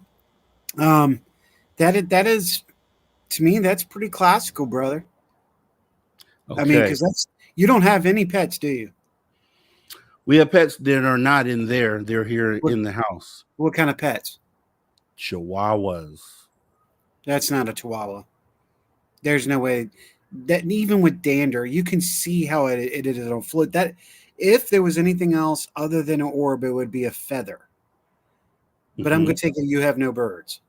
No birds. Okay. No birds. So you could see the circular end in a hollow middle. And you can Yes. see it has a specific pattern and it comes down. It's not an insect because an insect has another structure to it completely. That catches me off guard because that's a really good capture of an orb. And I'm one of those that would be the Johnny Depp running down the beach going, I just said it wasn't an orb. You know, them chasing. I'm not a big orb person. That's a good question, Mag. What are your pillows made out of? Oh, wow. Cotton. Nope. I take that back. Mag, this thing has energy trail. Look at that. That actually has, oh my God, This is brain the second art. video. It actually has ectoplasm. See that trail? That's ecto. That's what an ectoplasm would look like. Dude, that is so awesome. Crazy part. However, This is all happening at this house is the crazy thing. now let me ask you, is there anything bad going on there? No, nothing Okay, bad. Like it's general, right? no, nothing bad. And Okay. this is usually vacant. This house. This is for our daughter who's in college. Okay. And this is no one's ever in there. This is completely dark. This is, I guess, the night vision on the camera that's making it Right. light. But it's completely dark in there. And this is happening. I took a video more recently where it happened Good again. one, Richard. And I went in there and I'm standing to the right where the sink is there, and this thing is floating around, and I'm standing there, I don't see it at all, and then it kind of flies down towards me, towards the Yeah. sink, and kind of goes out of frame. But I No, I you would didn't see that. imagine that you've seen something like this before. I have seen that before at a place called Bell Nemus Plantation in Powhatan, Virginia. That's why I'm like, wow. And what really catches me is it has a trail. Yeah, Majority of your fake orbs, if not all of your fake orbs, do not leave a trail. That's the one way you can tell if it's a real orb. When it leaves a trail like that, a Bell ring camera does not have a default like that. It doesn't have tracking. So that's telling me that's ecto, man. That's a really good pure version of a true orb. Okay, so starting from there, then Ed. So what would you say that we're dealing with when it comes to that? Is it paranormal or what? Well, What it's is definitely going to be paranormal. I mean, it's definitely paranormal. But then again, what's the difference now between paranormal and spiritual? Could that, I mean, most orbs are what is considered an energy based form. It's either human or a living entity that has moved on from one to another, one transition to another. So it's a form of energy. That's all an orb is. But in that, capturing something like that with a trail on it, that is like the coup de grace for someone who loves orbs and is into orbs. That's what they're looking for, is that Wow. right there. So to Wow. me, that's a class A orb, especially with the one with the tail. You got a really good hit on that one. I'm Man, impressed. Ed, and so what I did was obviously when something like this happens, and with my UFO sighting as well, I get right into researching and trying to Agreed, Richard. compare against other sightings that are similar to get an idea of what I'm dealing with. And when I did research the orbs, I did find other instances where people had the exact same orbs captured on their cameras. And there was one particular one that I saw where, because these rings have speakers on them, you can intercom through Yeah, them. it's And just so like the wise. this guy, he had the orb in his garage, and he had the thought to talk through the speaker. Yep. And the orb kind of, every time he would say something, he was like, hey, the thing would kind of jitter like that and then Mhm. keep moving. And he say something again, and it jitter a little bit and keep. So what I'm going to do is the next time that happens, if it even ever does, is I'm Right. going to see if it reacts to sound to kind of build that database. You know what I mean? Yeah, a lot of people are asking, they're trying to like, well, where could it come from? It could have been manifested. Um, believe it or not, was your daughter there during her going through her how do we say this, um, becoming a woman? Was she living there when she was becoming a woman? Um, no, no. Okay. 'Cause she's in college now. We've only been here about 4 years now. So Okay. yeah. All right. Well, then I agree that it's possibly a past resident. Again, it could be something that just there's spirits that are called travelers that just walk the earth, walk our plane, if you will. They just pass through. Sometimes spirits are attracted to our own natural energy. That's where attachments come in. Um, if there's chaos, they thrive on that. And if there's a calm, there's some spirits that love the calm. They're going to hang out. Travelers, that's right. What? Uh, that's my crew. And I've got to say this real quick. I love the fact that it's interesting how your station is very familiar and very similar to my network. We're both in that traveling stage, cosmic travelers. I love that. I just wanted to say that real quick. Exactly. Yeah. So it could be from anywhere. It could be from anything. It could be dimensional. Again, just like that shadow person. It could be a dimensional. The question is what would be drawing it there? Right. I'll tell you what I did when the footsteps first, which happened prior to the shadow people. What I did was I went online and I checked for people that may have passed away at this address. Yeah. I did a deep dive into that to try to just explain what was going on, and I couldn't find anything. But I figured, okay, maybe someone may have been sick and passed away that was here before. The one thing that I keep telling everybody that I haven't done, which I think will be a key, is to speak to my neighbor who was living here with the previous when they were here, and asking him if they ever mentioned anything strange going on here. Because I told my lady, I'm like, maybe that's why they left. Maybe that's why they sold the house, is to get away from that. Maybe they were experiencing that and they sold the house dirt cheap so they could get away from that. You just tapped on the number one problem in the world. And I'm going to bring this up since you did that. Yes, sir. The problem is not always the spirit. The problem sometimes is us. We move into the house. We're bringing chaos. We're bringing confusion and disturbance. And they wonder why they have paranormal activity. It's because something has disturbed the spirit that's there. That's why we go in. What's disturbed the spirit? Okay. I like that. I like that. That makes a lot of sense. That. Yeah. That makes a lot of sense. Now, the other thing is that we went to prior to the orb, all the other stuff. Okay.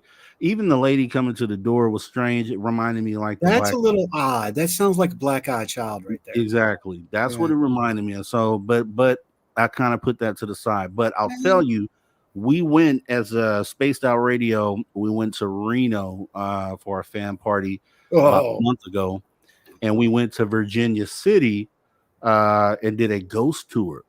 Oh, so Robert! Exactly. So now, one of our coworkers, Jax, filmed while we were in supposedly this haunted place, and on her film, she caught this orb sort of thing that went across the camera.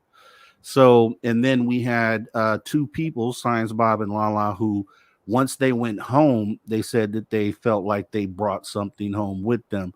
So I was just like, okay, well, did I then bring something home with me? And then that's what's going on with this orb. It is possible that if you have an attachment and you bring it into the home that already has a possible entity, there's going to be conflict and frequency and vibration that could cause serious issues. I agree. So let me ask you this, Ed. You being in the field that you're in, a researcher, paranormal researcher. So if you took this case on, so I come to Ed and I say, hey, I got this crazy stuff going on. How do you approach it? And then kind of what guidance do you give or advice in a situation like that? Well, first thing is, and let me answer this, Sierra. No, I'm not familiar with Chris Belisaude's Bledsoe's orbs with that. I was just going to say that real quick. Yep. Because I'm trying to capture as I can. How would we handle that? First of all, the first thing I'm going to ask you, is there anything negative going on? Are you and your wife fighting? Are you on medications? What do you think would be the purpose? You would tell me, well, I went on an investigation, might be here. Okay, well, that gives me a clue. First thing we would do is tell you, we're not going to just do a one and done. We don't do that. We're there for 3-4 times because no one is going to get evidence on the first run that's going to be plausible.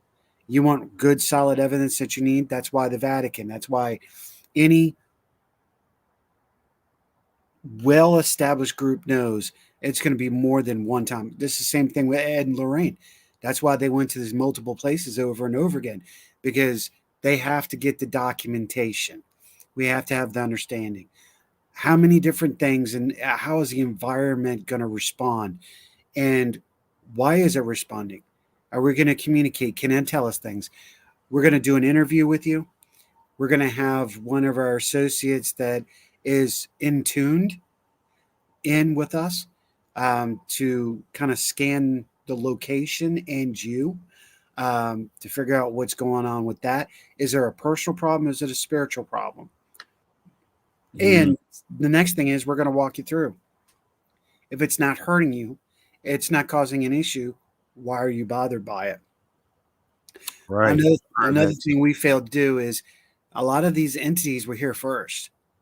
So why be upset about something because it catches you off guard? It catches you off guard. That's really it. It's a psychological thing. Yeah.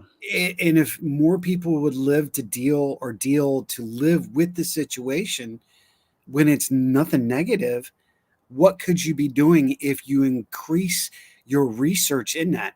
You could increase the negative reactions to happen because now you're adding an environmental issue that is outside of the home into the home that the spirit may not want there because you're now invading their space. A lot of people have got to think about that. Again, I go back to it. We got to respect the spirit. Yeah. I use spirit as a overall, just like entity. You won't hear me use the G word very often. That's no, I don't like using that word. The ghost word. Yeah. I hate that. But you got to remember, we're going to do our research. We're going to understand what is going on. Why is it? And if it's not interrupting you in your life, it's not affecting you mentally or physically, it's just something out of the ordinary, why not embrace it instead of try to push it away? We're so quick to push things away. Yeah. I've heard that before, Ed. And that's why I always ask anyone that's in this field, and that's great advice. Because I'll tell you, and just like I've told others, there hasn't been anything that has happened that has been, I would consider, malevolent. It just seems pretty passive, if anything, just kind of showing. I figured that it was just showing itself that, hey, I'm here, and just acknowledge me, essentially, and we can kind of move on. Depends on your religion. Remember the good book, okay? Christianity says that in the book not to speak with spirit, but yet throughout the book it's speaking to spirit, right? Kind of weird. Catch 22. Okay. We're not going to get into the religious factor, please. However, it's the factor of you're communicating with the entity. Why don't you just act like it's a family member? If nothing is happening and it does not start, and there's no, okay, the lady coming to the door, that would make me a little unnerved because that shows the potential of something malevolent or malicious. Yeah, exactly. Right. Yeah. Don't invite it in. If it's already there, maybe the spirit that's there is that's there to protect. And it's Mm, your job to make sure they're comfortable. They take care of you as you take care of it, unless you brought an attachment that in. makes People are sense. so quick to jump, man. Very good logic. Very good logic on that because yeah, I can see that. And yeah, so the evil entity or whatever it is trying to enter the home and this is trying to protect. And if I look at it like that, yeah, that actually sounds really good. And that's great advice. Now, something else I have to say, and I see Nikki. She's saying, you know, clear oneself. Absolutely. But don't go running around and starting to light up. And I'm not talking you, Nikki. I'm talking about in general in the public. Just because something's going on does not mean you want to go start running around and lighting up sage and going, oh, I got to clear the house. That could piss them off. Now, I'm going to tell you why. You know what sage is? It's spiritual pot. That's all it is. It's a Mm, neutralizer.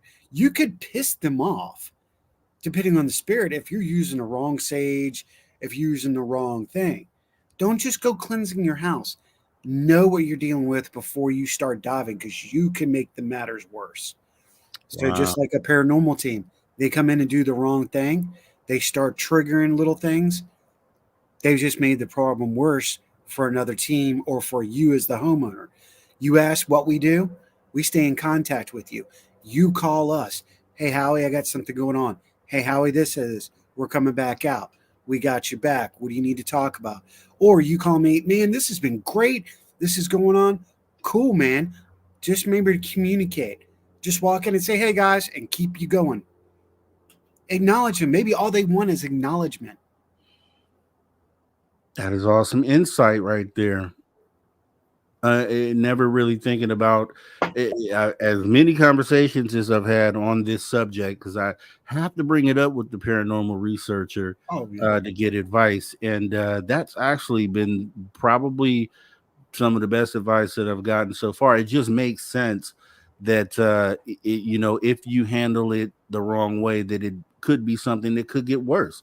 Just like scratching a wound and it gets Exactly. nasty and infected. Yeah, yeah. So It's an infection. It's a spiritual infection. I like that, Ed. Okay, so I might have to call you to get advice, man, and No figure this problem. out. You call Sounds like me. you're the real deal. So I'll say that. It definitely sounds like you really have invested a lot of thought into and into what this might be. So Oh yeah. that's appreciated.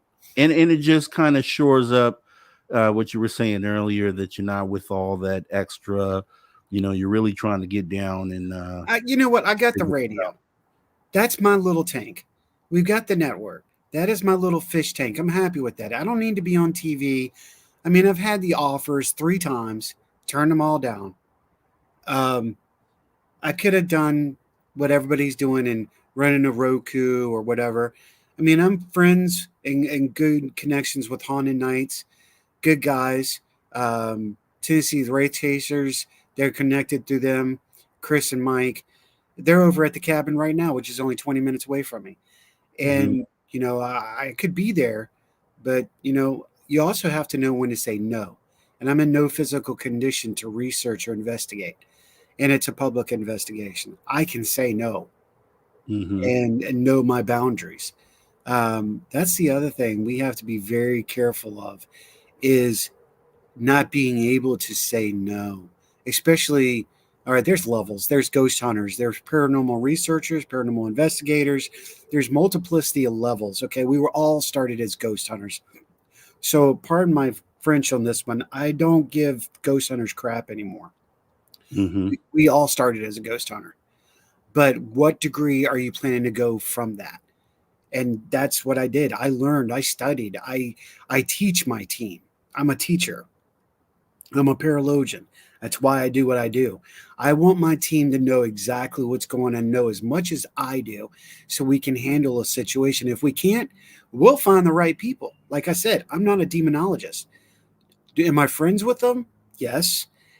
Most of them are conceited. Oh, I stopped myself. Did you see that? Right. Yeah, it almost came out. You're good though. It's Yeah. safe place. You're good. But they're really conceited. So I have a problem with certain demonologists, but I do know a lot of them. My mentor, Bill Freeman, taught me a lot, but I'm still not going to call myself a demonologist. I mean, have I seen a demon? Okay, this is something I've never talked about before, but you know what? Hey, I don't care. Have I seen a demon face to face? I've seen something that may be a demon face to face, but I can't say it was a demon.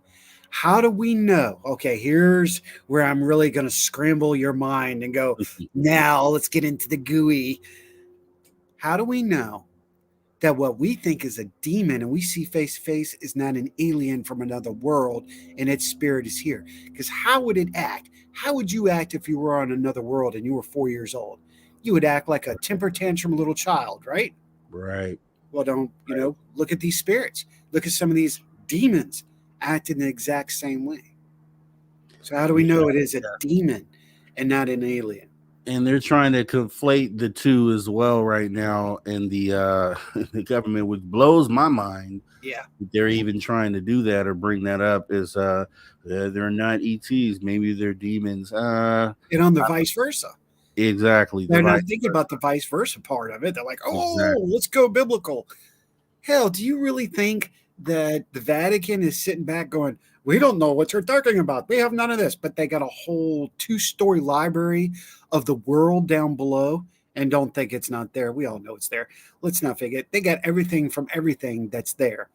You're going to tell me they don't know about aliens, etc. They admitted to it 15 years ago.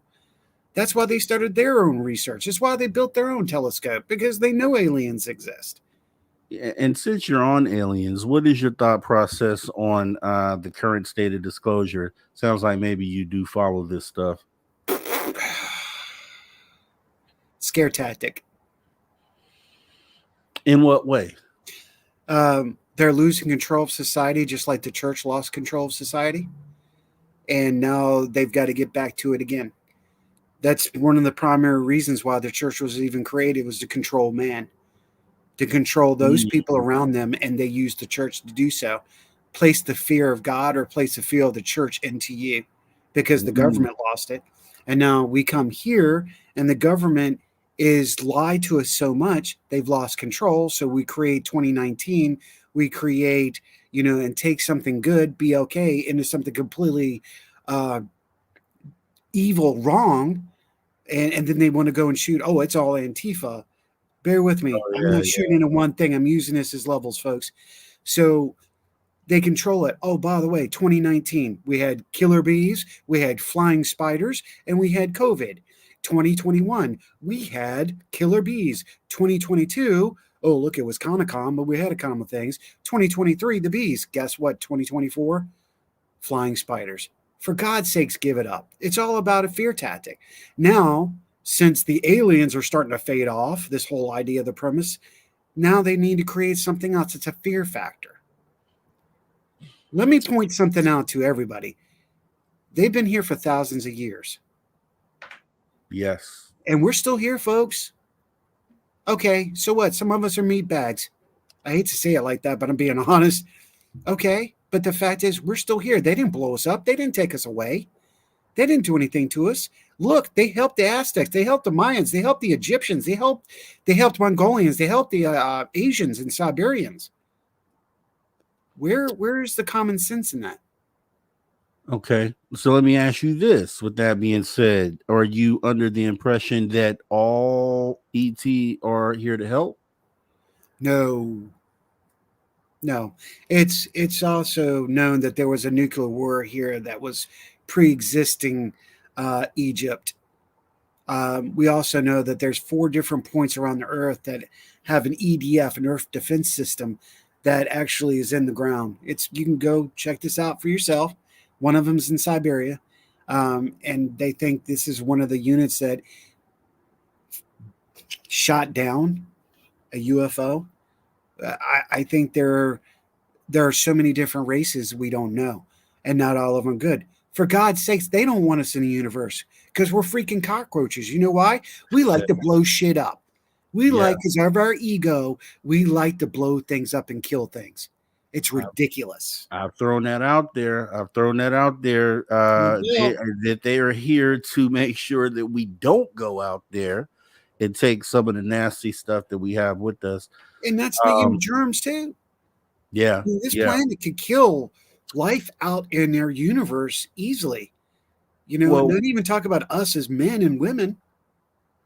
and the fact that we're about to sit here and poison Yeah, right. the Yeah. entire planet, right? We're about to sit here and destroy the planet we're sitting on.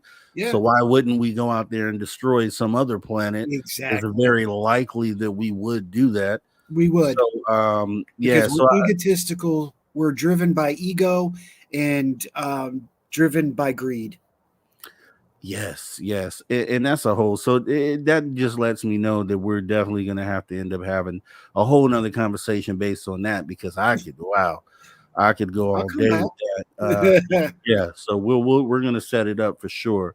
Man. So what I want to do, because we got 10 minutes, let's get into do you have anything specifically that you want to let the audience know, or any message that you may want to deliver to the audience? Oh, man, messages. We'll Whoa, careful. You know, the one thing is I tell this to everybody. I'm not always a nice guy. I don't always wear a white hat. And that's just the truth fact of it. I'm real. And everything I say, and all my travelers know, what comes out of my mouth is legit. It's squared up. I don't hide anything. I don't sugarcoat anything. I try to be a gentleman. I am a gentleman until it's time for me not to be a gentleman. I respect this planet. I respect everybody, but the people who show the lack of respect, I don't have a lot of respect for. That I will say. As far as, you know, the group, just look forward to see what ESPS does. If you're going to follow us, we appreciate it. You're not going to see a whole lot, but maybe you'll catch something. You can also catch everything I do over on the Rift Nation Network. We're right here. R period, I period, F period, T period. We had to put that in there because there's so many rifts. So the rift actually stands for Radio Admission from Time. So there we go again. So I really, it's like a full-time job working with Susan Swanback, keeping that network going. We only got 4 or 5 shows, but we like our little shows, and we're going to grow. My show is again on Sunday nights. I also do Paranormal Outlaws, and I do another show called What's Going Down. These are all passionate shows. That's why I got into doing podcasts, because it's a passion. I got burned out in the paranormal, and I'm watching it happen again. I'm watching so many TV shows, so many podcasts coming out now that it's saturated. Nobody knows where to go to, and nobody has allegiances or loyalty. Right. With the exception, you've got a lot of loyal fans, and I have a lot. Yeah, we do. We do. We love our fans. Props to everybody. We do love our fans. And so, hey, I'm open to come and having a conversation with you on your platform as well. Yeah, come on over. Just to have the conversation is really what matters. Regardless, it's not just me. You got to deal with Rhonda too. Miss Rhonda will take it. I thought you had a +1 today. I was expecting a +1. So, well, I do, but she's 3 hours away. She lives in Roanoke. I'll be moving to Roanoke. That's 3 hours away from Richmond. Rhonda is like my dearest, one of my closest friends. She's also the hostess of the Orion Effect. She goes to her own jive, man. She goes her thing, and I never affect her. I'm like, do your thing, girly girl, you know.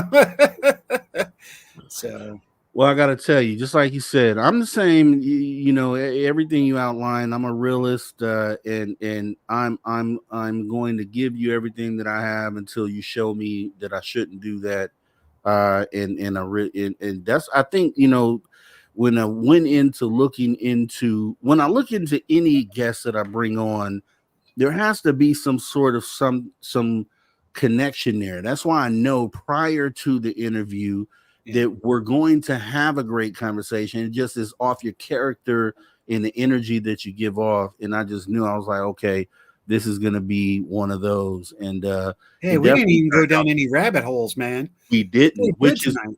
which is beautiful, because usually on the first interview we're kind of just, doing this, and then usually on the second one is where we really dig in. But I'll tell you what, I know the audience totally did appreciate this tonight, and it was a breath of fresh air, I know, for them as well. We did have a couple questions that I captured. I know Deb from SAC was asking, can an orb be an angel? Yes, absolutely. Absolutely. I'm angelic, so I'm a Nusian. So I strongly believe in that. I am a huge researcher of angelic understanding, studies, and vocabulary. Absolutely, orbs can be angels and they can be demons. Okay, and with that, I guess there was actually oh no, this is more of a statement. Okay. Someone was saying that Ed and Elizabeth Warren, Amityville Horror House, they saw a demon there. And then Richard Minnick wanted to know again, what was the name of your channel? The channel, you can check out the channel. Let's see, I don't know what's better way. Let me do it this way. It's R. Here, I'll tell you what, guys. I'll put it right here. Now, and make it a little easier for everybody. It may not let you if you post. Yeah, if you spell it out, but if you don't, if it's a link, it may not let you do it. No, I'm not going to put it as a link. And yeah, I know. Gotta love YouTube. Right. There you go, guys. You can find us there. And we're on Twitch. We're on Facebook. You can find me at Ed Odell on Facebook. You'll also find the Riff Nation there. We're on Instagram. Yeah, we're just a small little network, and we're growing. We're taking our time with it. We're not trying to rush it. Yeah, same thing with my own channel. I have a separate channel as well, and I feel the same way. I feel like organic growth and slow growth is actually better than trying to sensationalize something in order to kind of gain viewership. So I'm with you on that. Yeah, Joe, Cosmic Joe Chronicles. I'm now a Universal Life Church minister. Rock on. That's what I'm talking about. I believe in all religions. All religions are the same in the same base. I believe in all. Yeah, Absolutely. I believe there's definitely a higher power, and I think that's what all religions at least agree on that. And if that's we wake all I up need. to that, I think life would be a lot easier for all of us if we woke up to the idea that this is all the same. Yeah, and just understanding that something had to create you. So regardless on, and that's kind of what I get into, it doesn't necessarily have to be something you call God. It doesn't have to be this physical entity. It could just be the processes that create life. The name thereof. Like, right, the energy, any of that. Just as long as you understand that something created what we are, that's all you need to know. And then kind of go on with that. So Jennifer says, so here we go. So I got to tell you, you didn't answer my question. I definitely want to have him answer your question. So if you could repost it, put it in caps. You understand when you're engaged in the conversation, sometimes you miss. Yeah, re-ask the question. Please do. We got a couple minutes here. Please go ahead and post. Come on, Jen. You can do it, Jen. I love philosophy. Philosophy is awesome. That's how we get to our answers. You got to ask questions. Ah, man, that's what I do here. Okay, that's Sierra. Okay, Sierra's asking, how does Ed know whether an orb is an angel or a demon? You really don't know. Supposedly, now here's interesting. It's supposedly by color, by texture, and by the formation of how it's set. Now we're dealing with science. When we go this way, we're talking about frequency and vibration. It's really interesting on how this all can go. I love that question, you bringing that up. I mean, how do I know what an orb really is? I mean, that's another point. You better do your research. This is where coming into homes and understanding how dust can come from anywhere. It could be dander. It could be dust coming from inside your walls, from underneath the floor, shooting back up. It's according to what I'm understanding, when it comes to an angelic orb, it has more of a bright light. It's more sparkly. Demonic or more spiky. This is my understanding. This is what I've been taught. Yes, frequency, absolutely, Nikki. And they can react. You know, Rob, you were talking about that orb reacting to noise and saying hello. There you go. Okay. Okay, here we go. Jennifer got it. Can you sage to cleanse your own negative energy? Oh, sure. I'm sure. Yeah, absolutely. Yeah. I mean, we do it constantly. That's one of the things I will say about my team, too. We open with prayer. We close a case with prayer. We all have different points of view, but we all do it together. We leave clean. We come in clean. So, yeah, by all means, you can cleanse yourself. There's different ways. Okay, now you're going to touch on the spiritual side of me. There's cleansing baths you can do. There's different things and different potions that you use to help cleanse your soul with. And music, it's all about frequency and vibration, depending on your hertz. Everybody's hertz is different. Awesome, Ed. It's been a pleasure, man. I really do appreciate you coming on in. Next time, though, you got to bring that awesome hat, man. That's why I put it on the thumbnail. I was wondering if you're going to ask me about the top hat. It's actually out in the car. And like I said, today has been kind of a rough day for me. So I haven't been moving around a lot. So I was like, the hat. Yeah, everybody's like, what do you mean the hat? My tribe knows. And I love the fact that Rob brought it up. I do usually wear a top hat, a very steampunkish kind of spacey, kind of like Doctor Who, if you will. So yeah, I'll definitely wear the hat next time. Adds to the mystique, man. No, but you were awesome, period. So I'm glad that we were able to do this, and we're going to do it for sure again soon, because there's just so many places we could go, and I just already know, I see where you're at, and I think that's why they call me the Paranormal Mad Hatter, man. Let's go down that hole. I'm good. I'll dive in. Well, you got a new ally here, man. So we're gonna stay in touch, and I'll talk to you soon so we can go ahead and book another date. Sounds good, brother, man. And thank you all so much for tuning in, being here. Props to you all. Thank you, and may virtue be yours. All right, Ed, have a great rest of your night. Have a great week. You take care, sir. You as well, brother, and happy Father's Day. Thank you. Same to you, sir. Thank you. All right, later.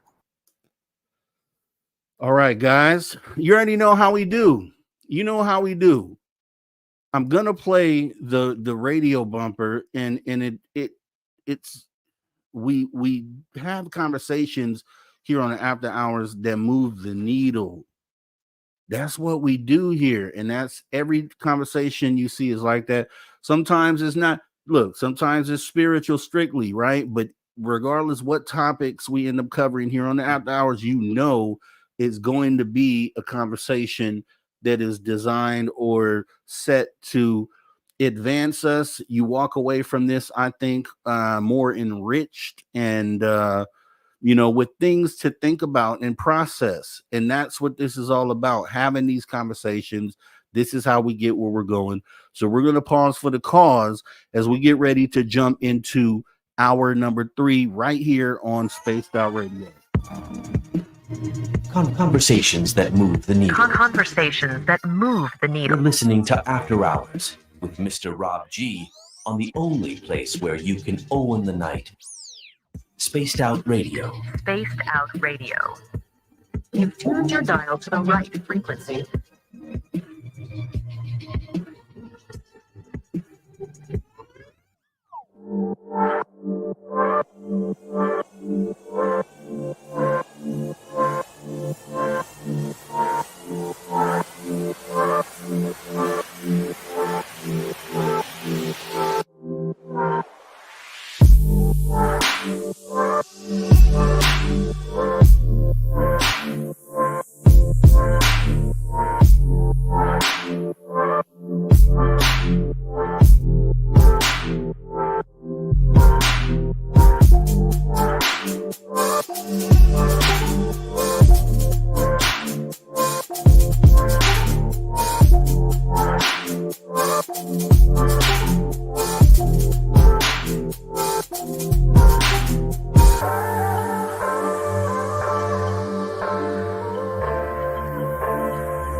All right, welcome back to Spaced Out Radio after hour number 3 with me, your host, Mr. Rob G, as we get ready to go ahead and take this thing home.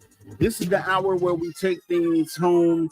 We will be joined momentarily by our guy, hour 3 guy, Travis Moostul. We'll do a little stuff, and then maybe we'll end it off with a little something that's a little fun, right here on Saturday night, right here on Spaced Out Radio. So before I do that, let me go ahead and run the commercial. We don't have ugly swag, guys. Go ahead and check it out. Hey everyone, guess what? We do not have ugly swag. We have Spaced Out Radio gear that you're going to want to wear. Why? Because no one wants to wear ugly clothing. So head on over to spacedoutradio.com and go shopping today. You'll be glad you did. And it's a great way to support our show. Once you get your gear, send us a picture of you rocking out in your SOR swag. spacedoutradio.com, shop there today, and make yourself look good. All right. Yes. Make yourself look good. It doesn't, you go right over to spacedoutradio.com/shop. There's, as Dave says, a plethora of options there for you to go ahead and pick out all types of t-shirts. I have the After Hours t-shirt on right now. You can get this at the Spaced Out Radio store. You can also get the Rob G Alien Head, which is right there. You can get the Alien Head Rob G t-shirt. Castle Dude, our guy in the UK, he says he got the Rob G Alien Head draws. Hey, that's what he says. I'll just take him at his word. But you can get your Dave Scott draws. You can get your Dave Scott panties are there as well. Just the Peak Woo shirts. Everything's there. We got the Grand Tavius Max shirts. We have just the endless options of things there. So make sure you guys go ahead and go over to the Spaced Out Radio store and pick something out. And then Not only that, this is what I'm going to also show you. This has not, and actually, truthfully, I was just made aware of this. So let me show you guys something that maybe you didn't even know was there over at spacedoutradio.com. Let me just navigate there real quick, because I'd like to actually kind of show you something real quick that maybe you might be interested in. All right, so here's the website. Let me go ahead and bring it up. Okay, here we go. All right, so this is the website, spacedoutradio.com. Just show you a few things. Obviously, the shop button is going to take you to where you can get all this awesome swag, right? The Dave Scott draws are here, SOR t-shirts. We have buttons. We have all sorts of things. Kind of just flipping through the page here. The shirt that I have on is right here. Let's see. We got something for the baby. We got the onesies. The Grantavius Max shirts. Oh, El Omni Volador shirt. You got to get that. Let me show you. Okay, there we go. There we go. Okay, this is. Let me show you the Rob G. Oh, we got some new stuff in there. Okay, pretty awesome. Spaced Out Radio socks. We got hoodies. And we got the Rob G Alien Head After Hours t-shirt. Let me just go ahead and bring that up real quick. Look at that. That's the Rob G Alien Head t-shirt. You can get this in the multiple different colors. But look at that. That's pretty cool, right? Definitely consider going ahead and doing that. Let me actually show you what we came here for. This is what you guys may not have known is there. The SOR fan zone, right? So you get the SOR swag. You go to the SOR fan zone. This is where you get to post your stuff at, right? So you put on your SOR swag. You go ahead, take the picture. You fill out this information here, your email. You can even type up a little message and then choose files. This is where you would upload the picture of you wearing SOR swag and then hit submit. I don't know if many people know that you can actually do that at the SOR fan zone. So that's part of the page is set up for you. Please take advantage of that. You can be on the SOR website just wearing your SOR swag. So thought that was something pretty awesome that maybe you did not know about, but it is an option that is there. So I would, I would recommend that you go ahead and do that. So what we're going to do now, let's get in with our guy for hour 3, kind of kick it, shoot the breeze, Mr. Travis Moostus, author extraordinaire of many, many books now. The latest one is, he walked away just as I was throwing it to him. So I'll just hold my hand out like this until he gets back so he can go ahead and promote the latest book. There we go. Okay. So, author extraordinaire with books galore that you can get at Amazon.com. Latest one is the Mars Bug Wars 3 Ultimate War Machines, which I have a character in, and it's an awesome read. So far, I haven't got to finish it. But guys, make sure that you go ahead and support Travis Moostus in his artistic endeavor into writing his books. So with that being said, how you been, Travis? Oh, super busy with a lot of things, and yeah, I've been excellent though. Like I said, busy, but keeping on top of everything and getting things done. So yeah, I got a lot of things coming up here. Like I said, with I got my position, so I've been looking forward to taking part in I should say, looking through all the archival information and gathering that together and making it available and easy to understand for those out there. And like I said, it's a lot to go through because I have to cover so many different reserves and nations that were part of the mission school in St. Bruno in Jusart area, Alberta. And that school, like I said, was there was 2 of them. So I have to kind of go through a lot of the archival records, both here in Alberta and in Ottawa and a bunch of places. So like Yeah, it's gonna be tough, like a tough like subject, but like I said, same time, it's very necessary for everyone out there in the future generations, like when when they have to look back from the history and to get it right, because right now, where as it stands, it's being taught, it's being talked about, but it's not being talked about in the true fashion that it was. And but we're just there, we're going to go through it and make sure that everything is what it is, right? Like that's why it's very important that I do my job very due diligently and like go through all the names and get true I should say numbers, right? How many people were there, and things, and how many people returned home, and why, and those that didn't, why didn't they? Is there any records, death records, things like that on that level?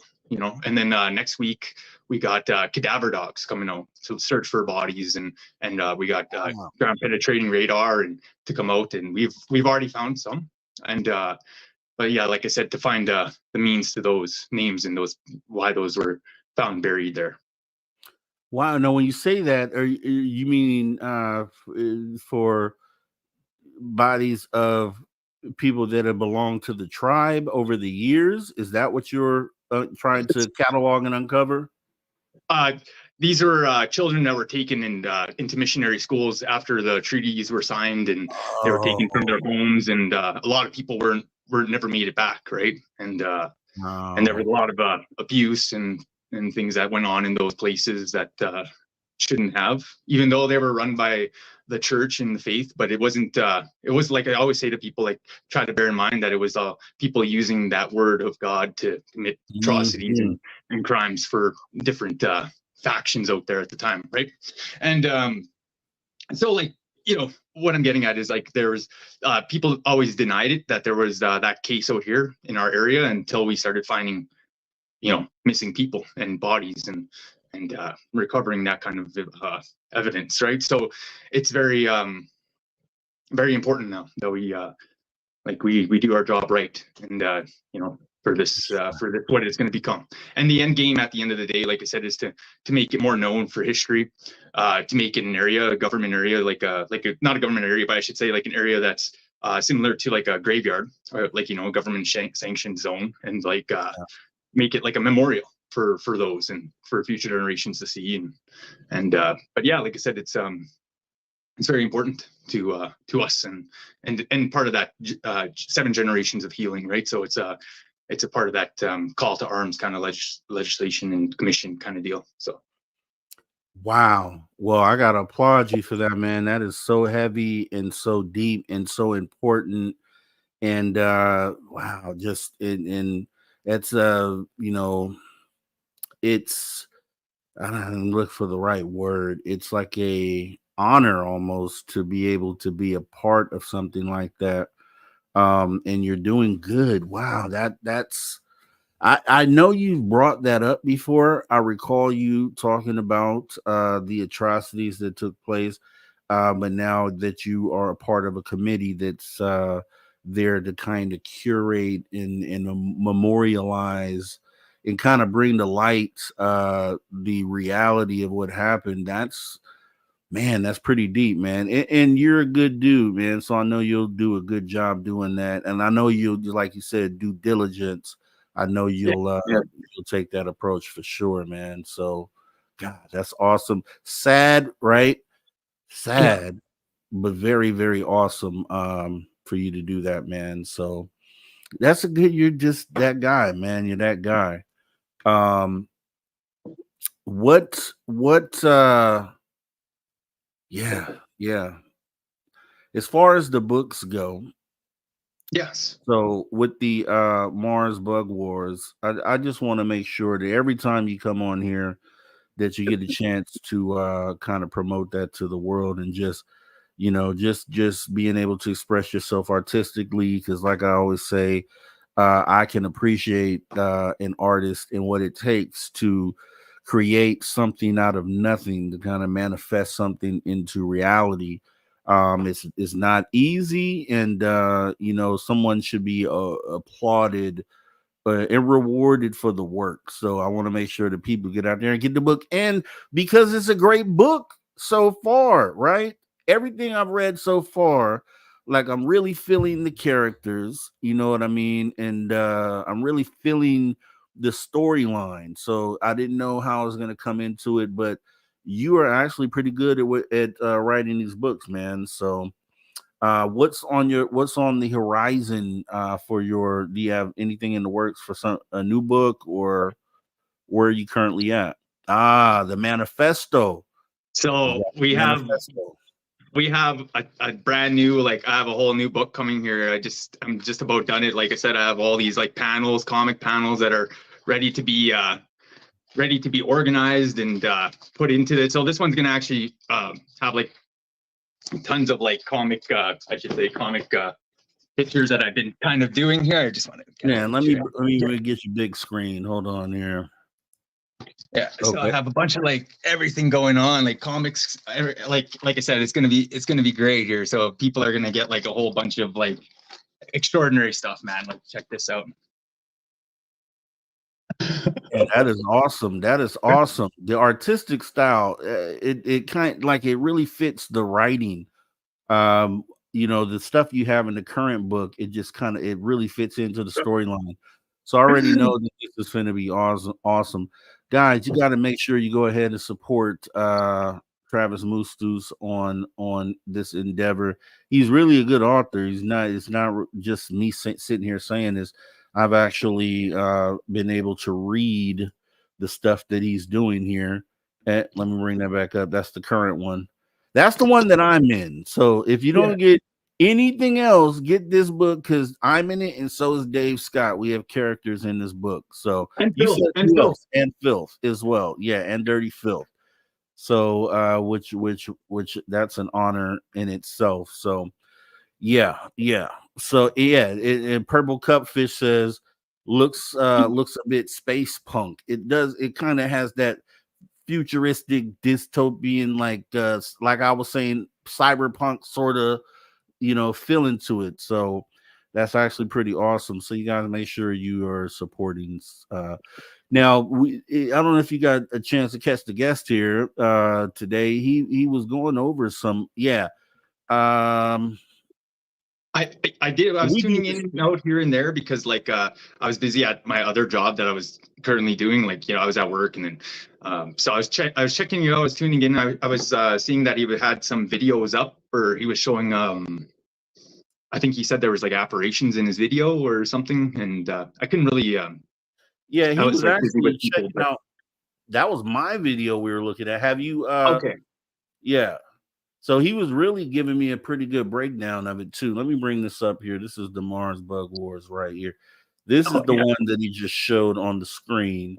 Let me blow that up. Okay. Here it is. This is the Mars, and I'll put the link in the chat right now, guys. And I know it doesn't work. The link it's a really long link, so I don't know if the chat will take it. We're gonna give it a try. If not, all you do is go to Amazon, click on the Kindle button. Yeah, I don't think. Let me see. Are the books? Just click on books and search for it there. That's usually how I found it. And this, so this one was like I said, this is a great series. I really like I said, there's more coming. Like I said, this was it was a very enjoyable like I said, project that I worked on, and came with a lot of visions of and predictions for the future, technological predictions in that sense. And also you're good. Like I said, the art style and just like the whole viewpoint of the world, of that world, and it's really aimed at like I wanted just to have a great adventure for the first two books, and then the third one kind of like really gave the like I should say a well-rounded picture of the whole world, and like the kind of the history of it. And so like they're all great together. And this next one that I've been making is like kind of like an explanatory, like more about the world and that the history of it. So that's kind of like you guys are just getting little sneak peek into that. Yeah, and see, I'm like that whole. I'm into that whole futuristic sort of thing. Actually, there's a movie. It kind of reminds me of this. There's a movie that's called Blade Runner 2049. Have you seen that? Oh, I love that. Yeah, I love that film. Yes. It's Yeah, the that was really best. good. It's the best. Oh my God. So, and I like that kind of stuff. So this is what it reminds me of. Just that whole, like when I envision the world that this is in, I envision it in that sort of world. You know what I mean? And Yeah. it might be where we end up down the line, right? You may be Yeah. writing, a book about what happens with us at some point in the future. So I don't know if that was your intent, but yeah.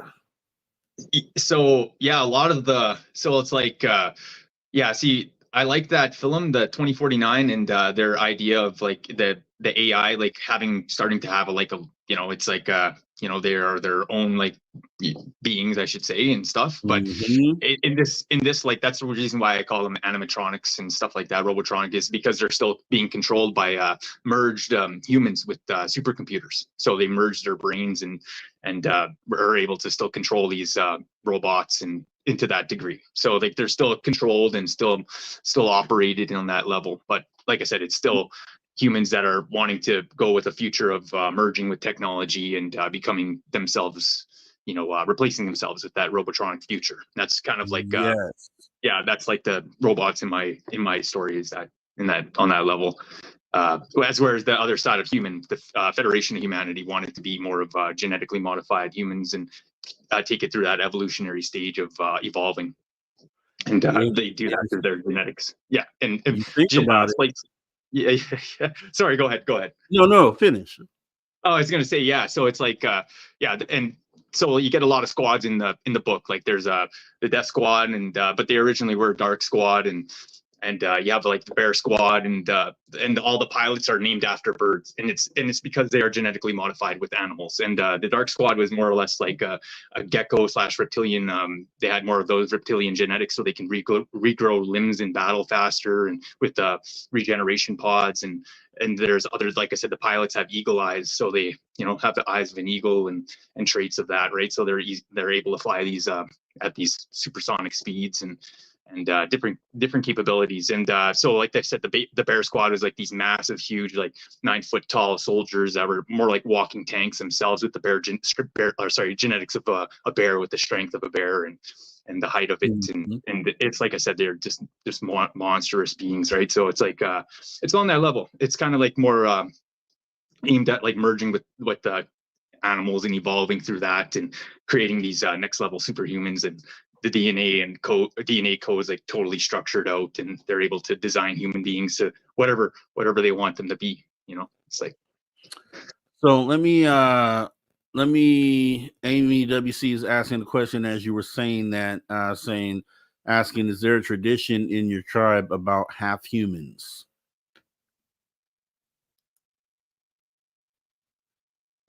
Yes, there's quite a bit of different type of human beings, like even like animal beings that were more like humans. Like they had human characteristics. Some were stood upright and fought and moved around, but they still had they looked like animals and beings. And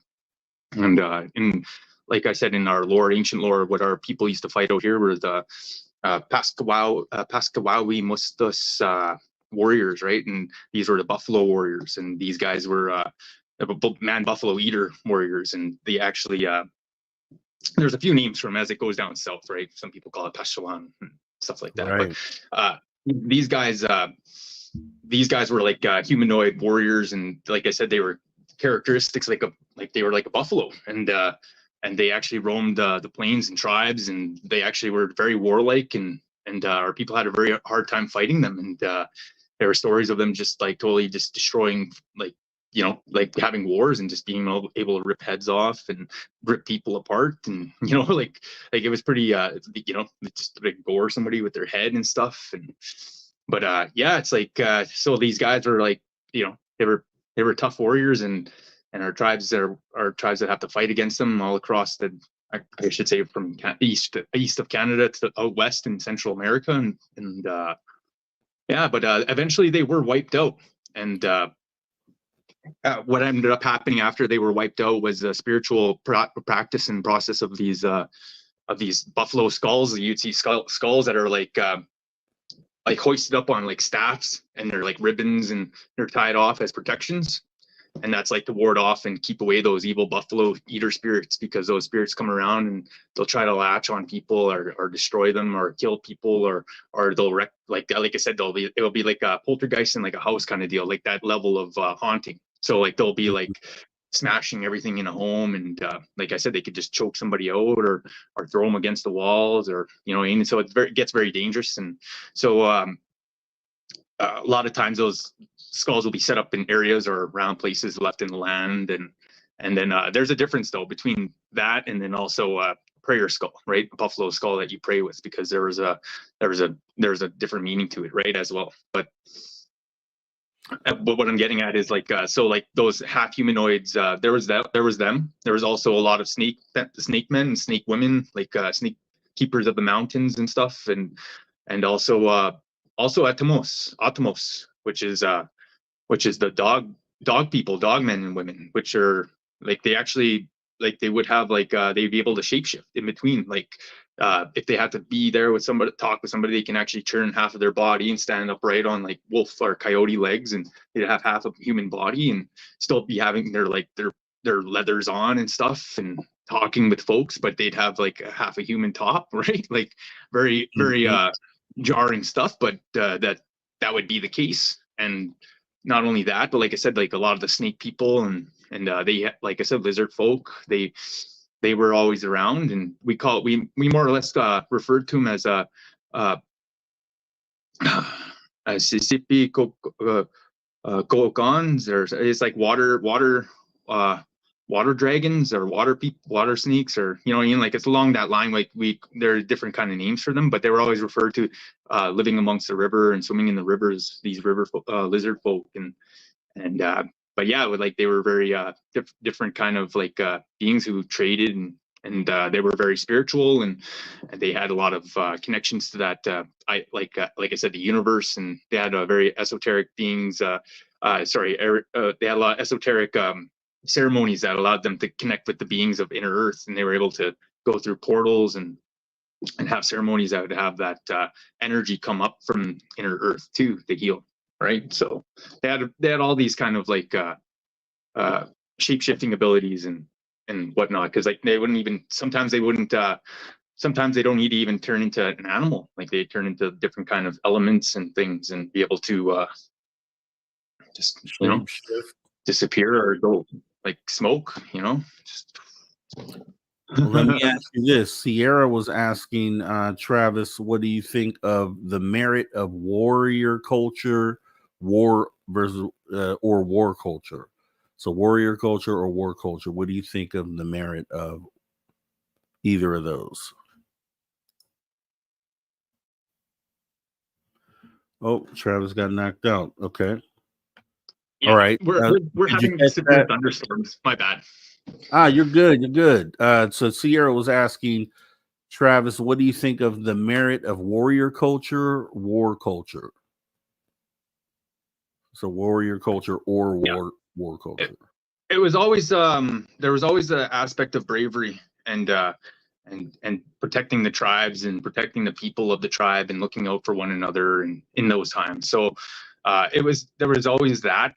And then a part of that, we were more like hunters and living with the land and survivors, right? Like surviving and so when the wars changed for us, because it was very different. We used to, like, when we'd find another, say, two hunting tribes that come together, like eventually, like they'd come across each other. It could end up in there's two ways it could have ended, and that was either in like both the parties shooting arrows and spears at each other, throwing spears at each other and fighting with clubs, war clubs and knives, or it took your best warrior, your most strongest, I should say, spiritually connected to the world and universe, versus their most strongest connected, spiritually connected to the universe, and it took place with these staffs. So these staffs are very dressed and traditional. They bore these traditional things on them, and whoever hit each other first with those staffs would would win that battle and the hunting ground that day, and the other hunting party would have to vacate. And usually that's how it would go down. And that person would end up having to do a bunch of ceremonies and things to regain that honor and connection to the universe and stuff, right? So it's like so it's like there's a very different belief there. So when the other, I should say, the other side of the world started venturing over here, and they started lining up in lines and aiming with their, blunderbusses and their Springfield rifles and, all their, black powder weapons, I should say. And, we didn't understand that. So we just walked in there and started fighting and running in and climbing walls and jumping from trees. There was no lining up for us. So we created a whole new warfare.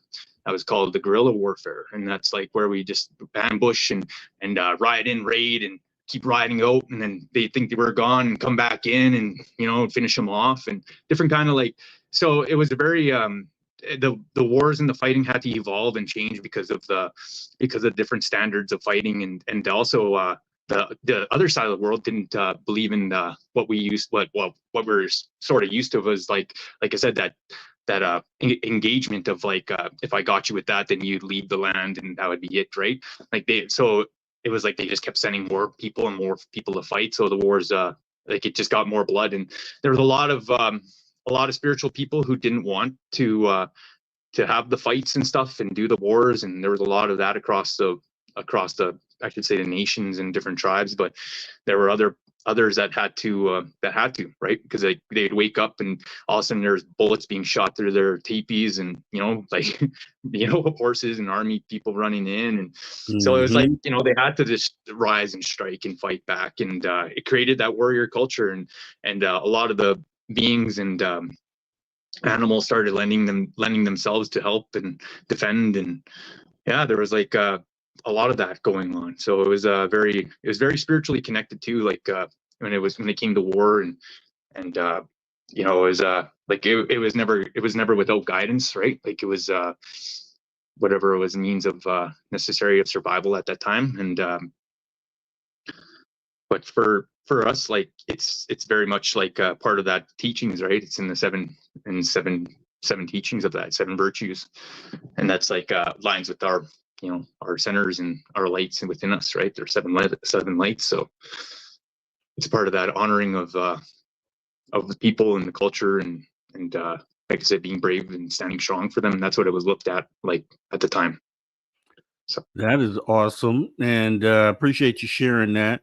And Deb from Sac says, abduct the like button. I haven't checked the likes, but I would appreciate if you're here on X or any other platform you may be watching from. If you wouldn't mind hitting that like button, it kind of jogs the algorithm and kind of get Spaced Out Radio out there to a broader audience. So I would appreciate if you guys could do that.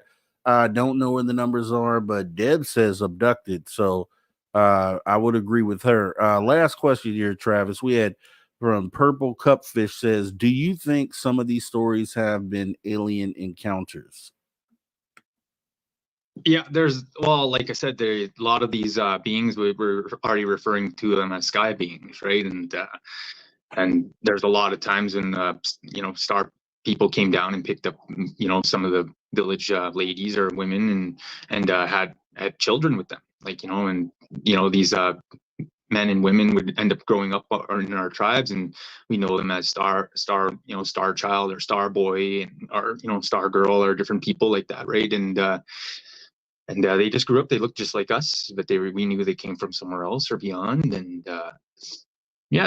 there was also a lot of the teachings too, like when you hear about it, and the spiritual people come down and visit and give ceremonies and certain spiritual objects like star blankets and skirts and things like that. Well, I should say that they gave a couple, but then after a while, people started to emulate their designs, I should say, that they seen on their clothing. And but like I said, there's a lot of these I should say stories and tales where it's leaning more towards that, like warriors approach the white buffalo calf woman, and they wanted to take her for themselves, and before they could grab her, lightning struck from the sky and turned them both into ash, and leaving the one warrior scared for his life, and And then she's like, I'll return back in, you know, these so many days, and you guys have the biggest TP you can build here for me, and I'm gonna pass your people on a gift, like, you know what I mean? And so they did, right? And he went back and told them the story and stuff. But like when I hear that, like, you know, obviously it leans more towards this, you know, from people, the beings in the sky, that lightning bolted those two warriors down, right?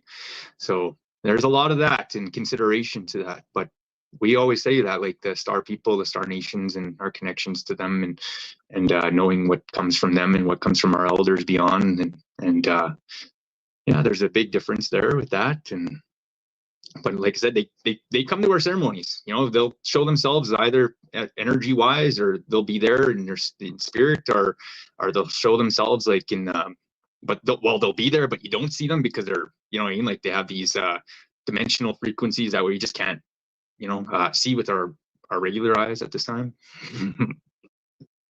But in time. That's awesome. I appreciate you answering that question.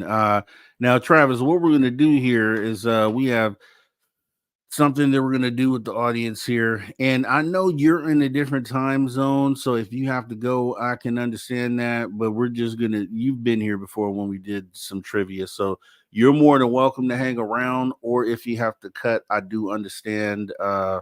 Just let me know. Yeah, I'll chill out for a bit. I'll see what the questions are and stuff. It would be cool. You know, I was yeah. Cool. That'll work. So Travis is with Travis's game on a Saturday night. Deb from SAC is game on a Saturday night. So why don't we go ahead? She sent me a list of questions, which means she can't participate, but we will go ahead and run some of this spaced out trivia real quick here for 18 minutes of the show. Let's see if we can come out with the winner. We'll ask all the questions that she has posed here. Not all extraterrestrial, some are just general questions. So everyone has the equal opportunity to go ahead and maybe take home the crown tonight. We will go ahead and let's see. Van Gogh, we already did the questions. And so at this point, we're cutting the questions. Travis is here every Saturday. So save your questions for Travis. Don't use them all up in one day. Save some for next time. All right, here we go. We're going to run it last 18 minutes of the show here, 17 minutes. All right. So question number one, and actually I have to get in the YouTube chat. I keep forgetting that. Because everybody will say, oh, you're not being fair. Go ahead and do that real quick here. I was laughing there the other day. I caught Tim Mothman there, Timo. They're just leaving a bunch of. He was answering, but they were like a letter. He was mixing the letters. What was that? It was so funny. What was that? It's Mothman. I was not here tonight. Let's see. Okay. All right. Okay. Here we go. So, yes. For question number one, these are all just random categories as well. So, what is the name of the comet in the movie Don't Look Up? What is the name of the comet in Don't Look Up? That's a good question, because you know what? I think I've watched that movie once, and I cannot recall at all right now. I watched it probably 5, 6, 7, 8 times, and I definitely don't know what it is.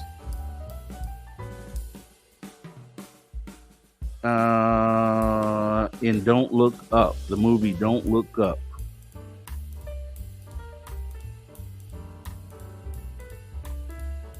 Okay, can't recall.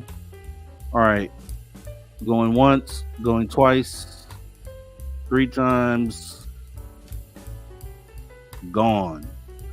No, it is Dibiasky.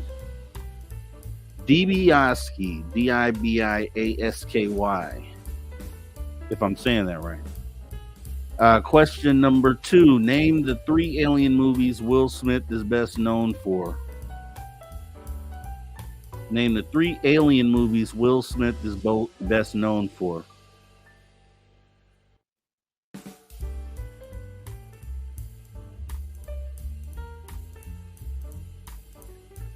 Van Gogh says Men in Black, Men in Black, and Men in Black.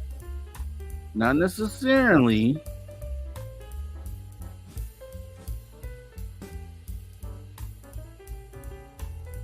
Independence Day, Men in Black, and Men in Black 2. That's right. Salty D.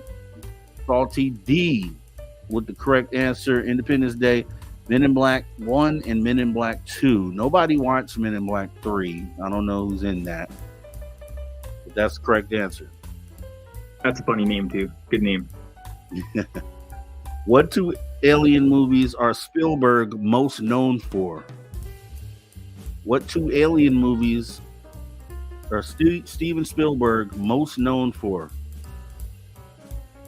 You can give me abbreviations.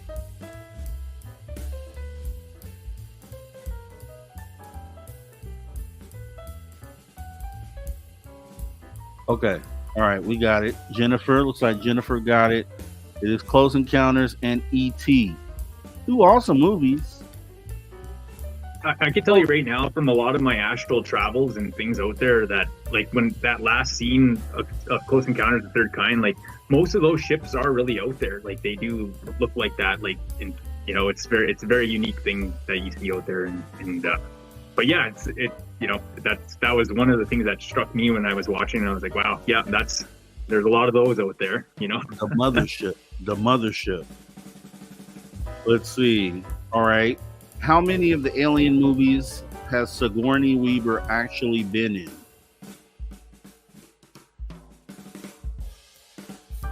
How many of the Alien movies has Sigourney Weaver actually been in?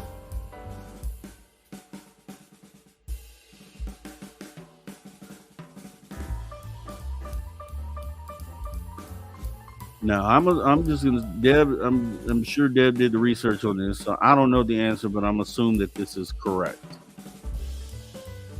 And to Mothman, the answer is 4.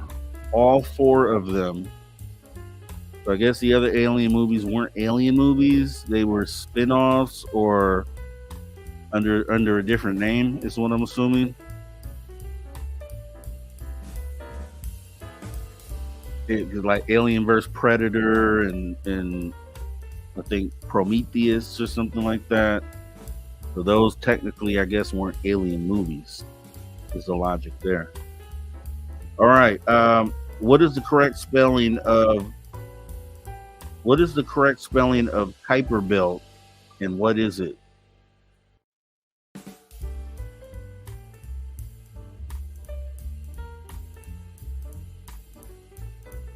What is the correct spelling of Kuiper Belt? And what is it? Kuiper, K, Kuiper Belt.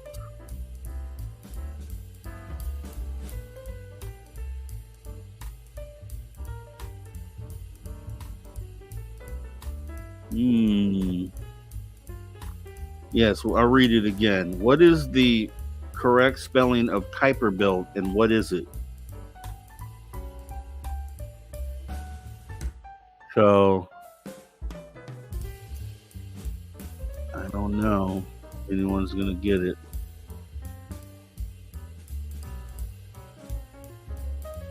All right, going once, going twice, 3 times. The Kuiper Belt is Kuiper Belt, BELT. It's a region of the solar system with comets, asteroids, and other small bodies made largely of ice. Next question. NASA officially says we have how many dwarf planets?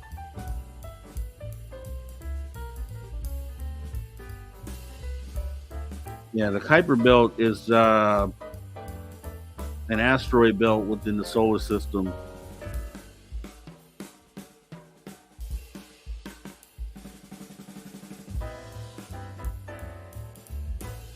NASA officially says we have how many dwarf planets?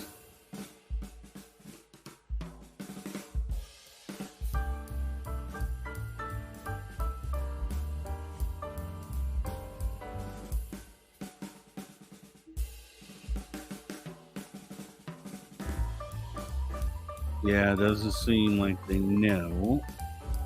The answer is 5. 5 dwarf planets. All right. And that's Ceres, Pluto, Haumea, Haumea, and then Makemake and Eris. What causes an eclipse?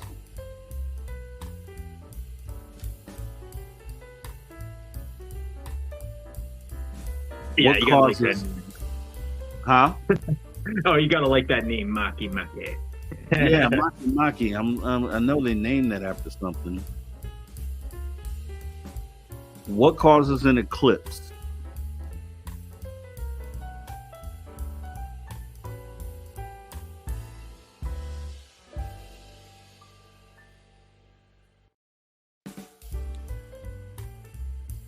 Flat Earthers don't like that one. Let's see. Oh, Joe Monk, I'm asking the questions that I've been presented. These were given to me by Deb from Sacramento. I have no input in the question. Don't blame it on me.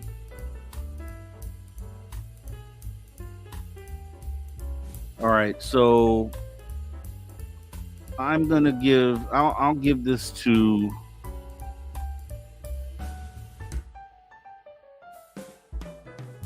I'll give this to Polly Rotterman. I mean, the superposition between the sun and the moon. I'll give you that because there's different type of eclipses, lunar and solar. So you technically, depending on what type of eclipse you're talking about, right? So we'll give that to Polly Rotterman. All right. Next question here.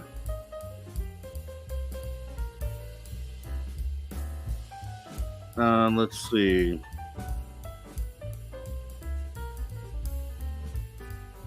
In what year did Benjamin Franklin discover electricity?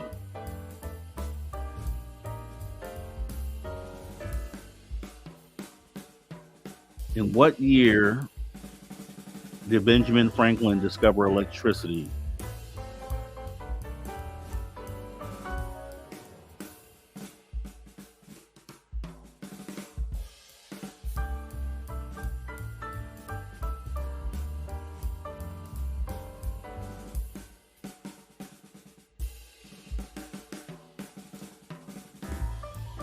Aloha Dave got it. 1752 is the answer.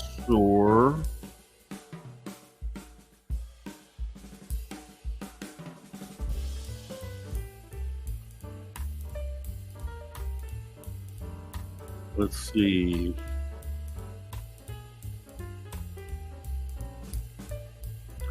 In what year did Columbus sail the ocean blue?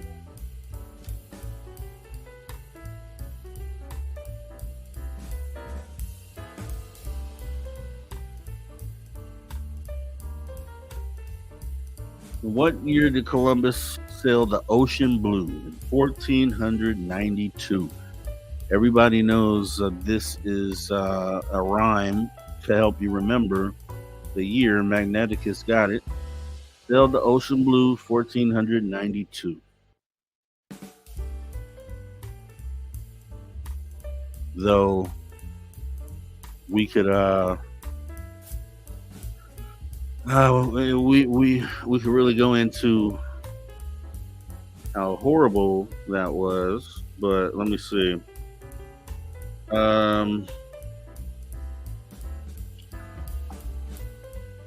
Let's go. Let me get one that you guys might get. Let's see. Okay. What is considered the most famous gem in the world?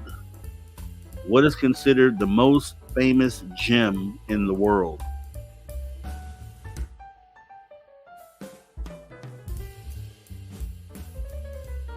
What is considered the most famous gem in the world?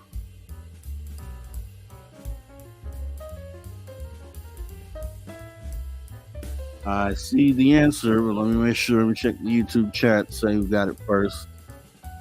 Looks like Joe Monk. It's the Hope Diamond.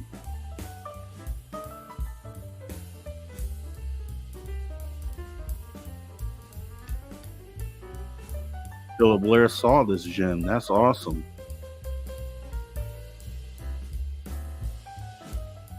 All right. Let's see. We got like 4 minutes here.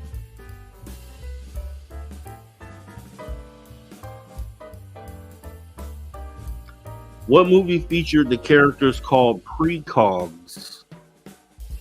What movie featured the characters called precogs?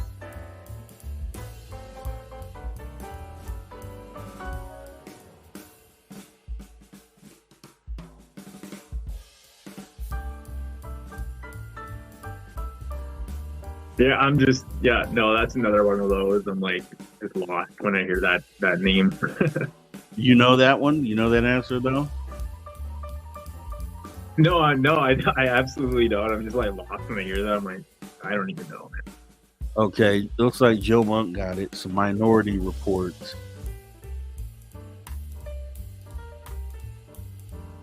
All right, and we'll ask one more.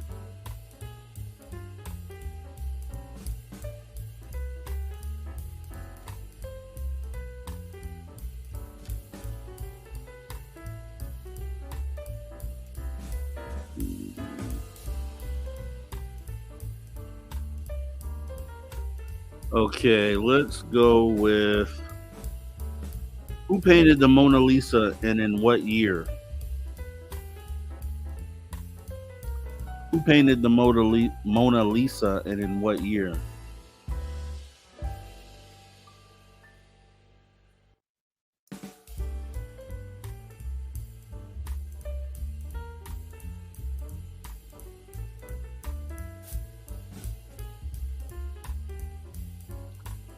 Ron J, this is a talk show. You missed all the talking. Where you been?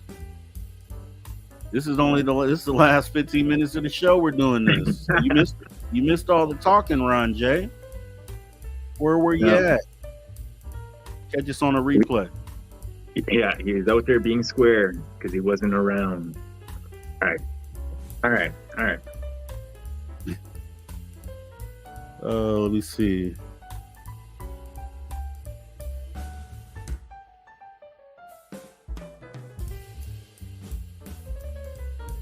Let me see. Is that right?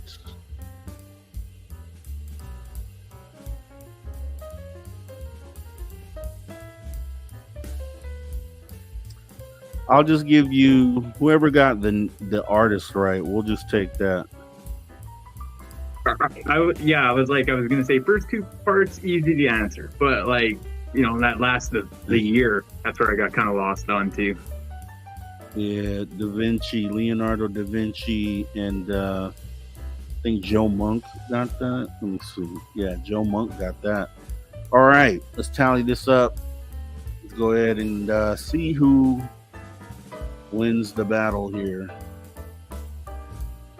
All right, so we got Salty D with 1, Jennifer with 1, Tomatman with 1, Polly Rotterman with 1, Aloha Dave with 1, Magneticus with 1, and then Joe Monk with 3.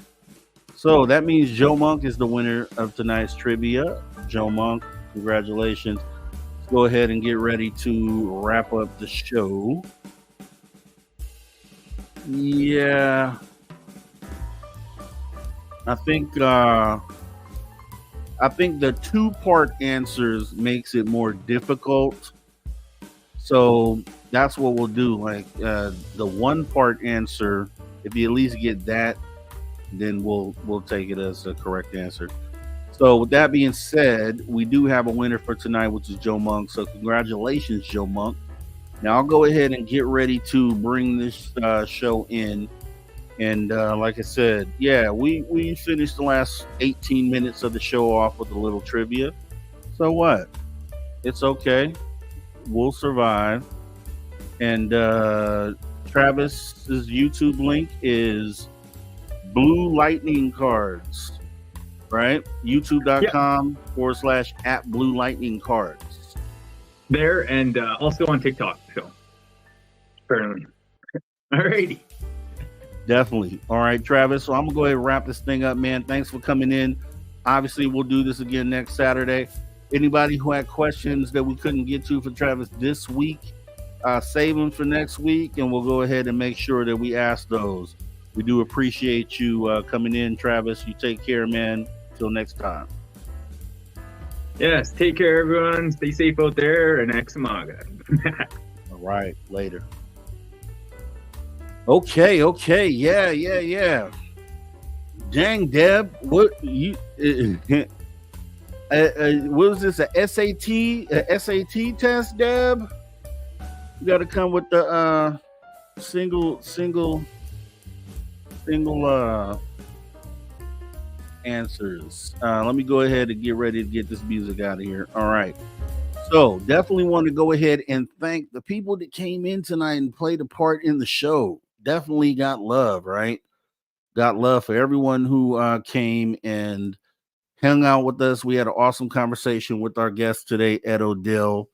If you missed any of that, go back and check it out. So Ron J, if you came late and you just caught this part, you missed a great show. Go back and check out hour 1, hour 2, and pretty much all of hour 3 until the last 18 minutes. Outside of that, we definitely want to thank our super chatters who came in tonight. Deb from SAC showing up. Deb from SAC again showing up. Mama Catherine Jones showing up. We appreciate your love. Aloha Dave, thanks for your love and support of Spaced Out Radio. All you space travelers out there, since you already are space travelers, consider taking the next step and joining the club. That's right, you can join the Spaced Out Radio Space Travelers Club for as little as $5 buckaroonies by joining our Patreon. Consider doing that, and consider going to the Spaced Out Radio swag shop. Get yourself some swag. And then where I showed you on the website, the SOR fan zone, go ahead and click that button, fill out the little form, and upload your photos there. I promise if we get enough uploaded, we will be posting them to the website. With that being said, to all the viewers and listeners across the globe, regardless what side of the world you're on, we definitely thank you for tuning your frequency to Spaced Out Radio, where we do what we do all the time and what we do best. And what's that, you ask? We own the night. Have a good rest of your night. Be back here tomorrow, because guess what? Preston Dennett is in the building tomorrow. You don't want to miss that. And then in hour 3 tomorrow, we're going to have Jackson Lee with the super surprise. They promised a surprise for me, and I can't wait to see what that is. So make sure that you are right here at Spaced Out Radio after hours tomorrow. Have a great rest of your night, guys. You guys take care. Conversations that move the needle. Conversations that move the needle. You're listening to After Hours with Mr. Rob G on the only place where you can own the night. Spaced Out Radio. Spaced Out Radio. You've tuned your dial to the right frequency.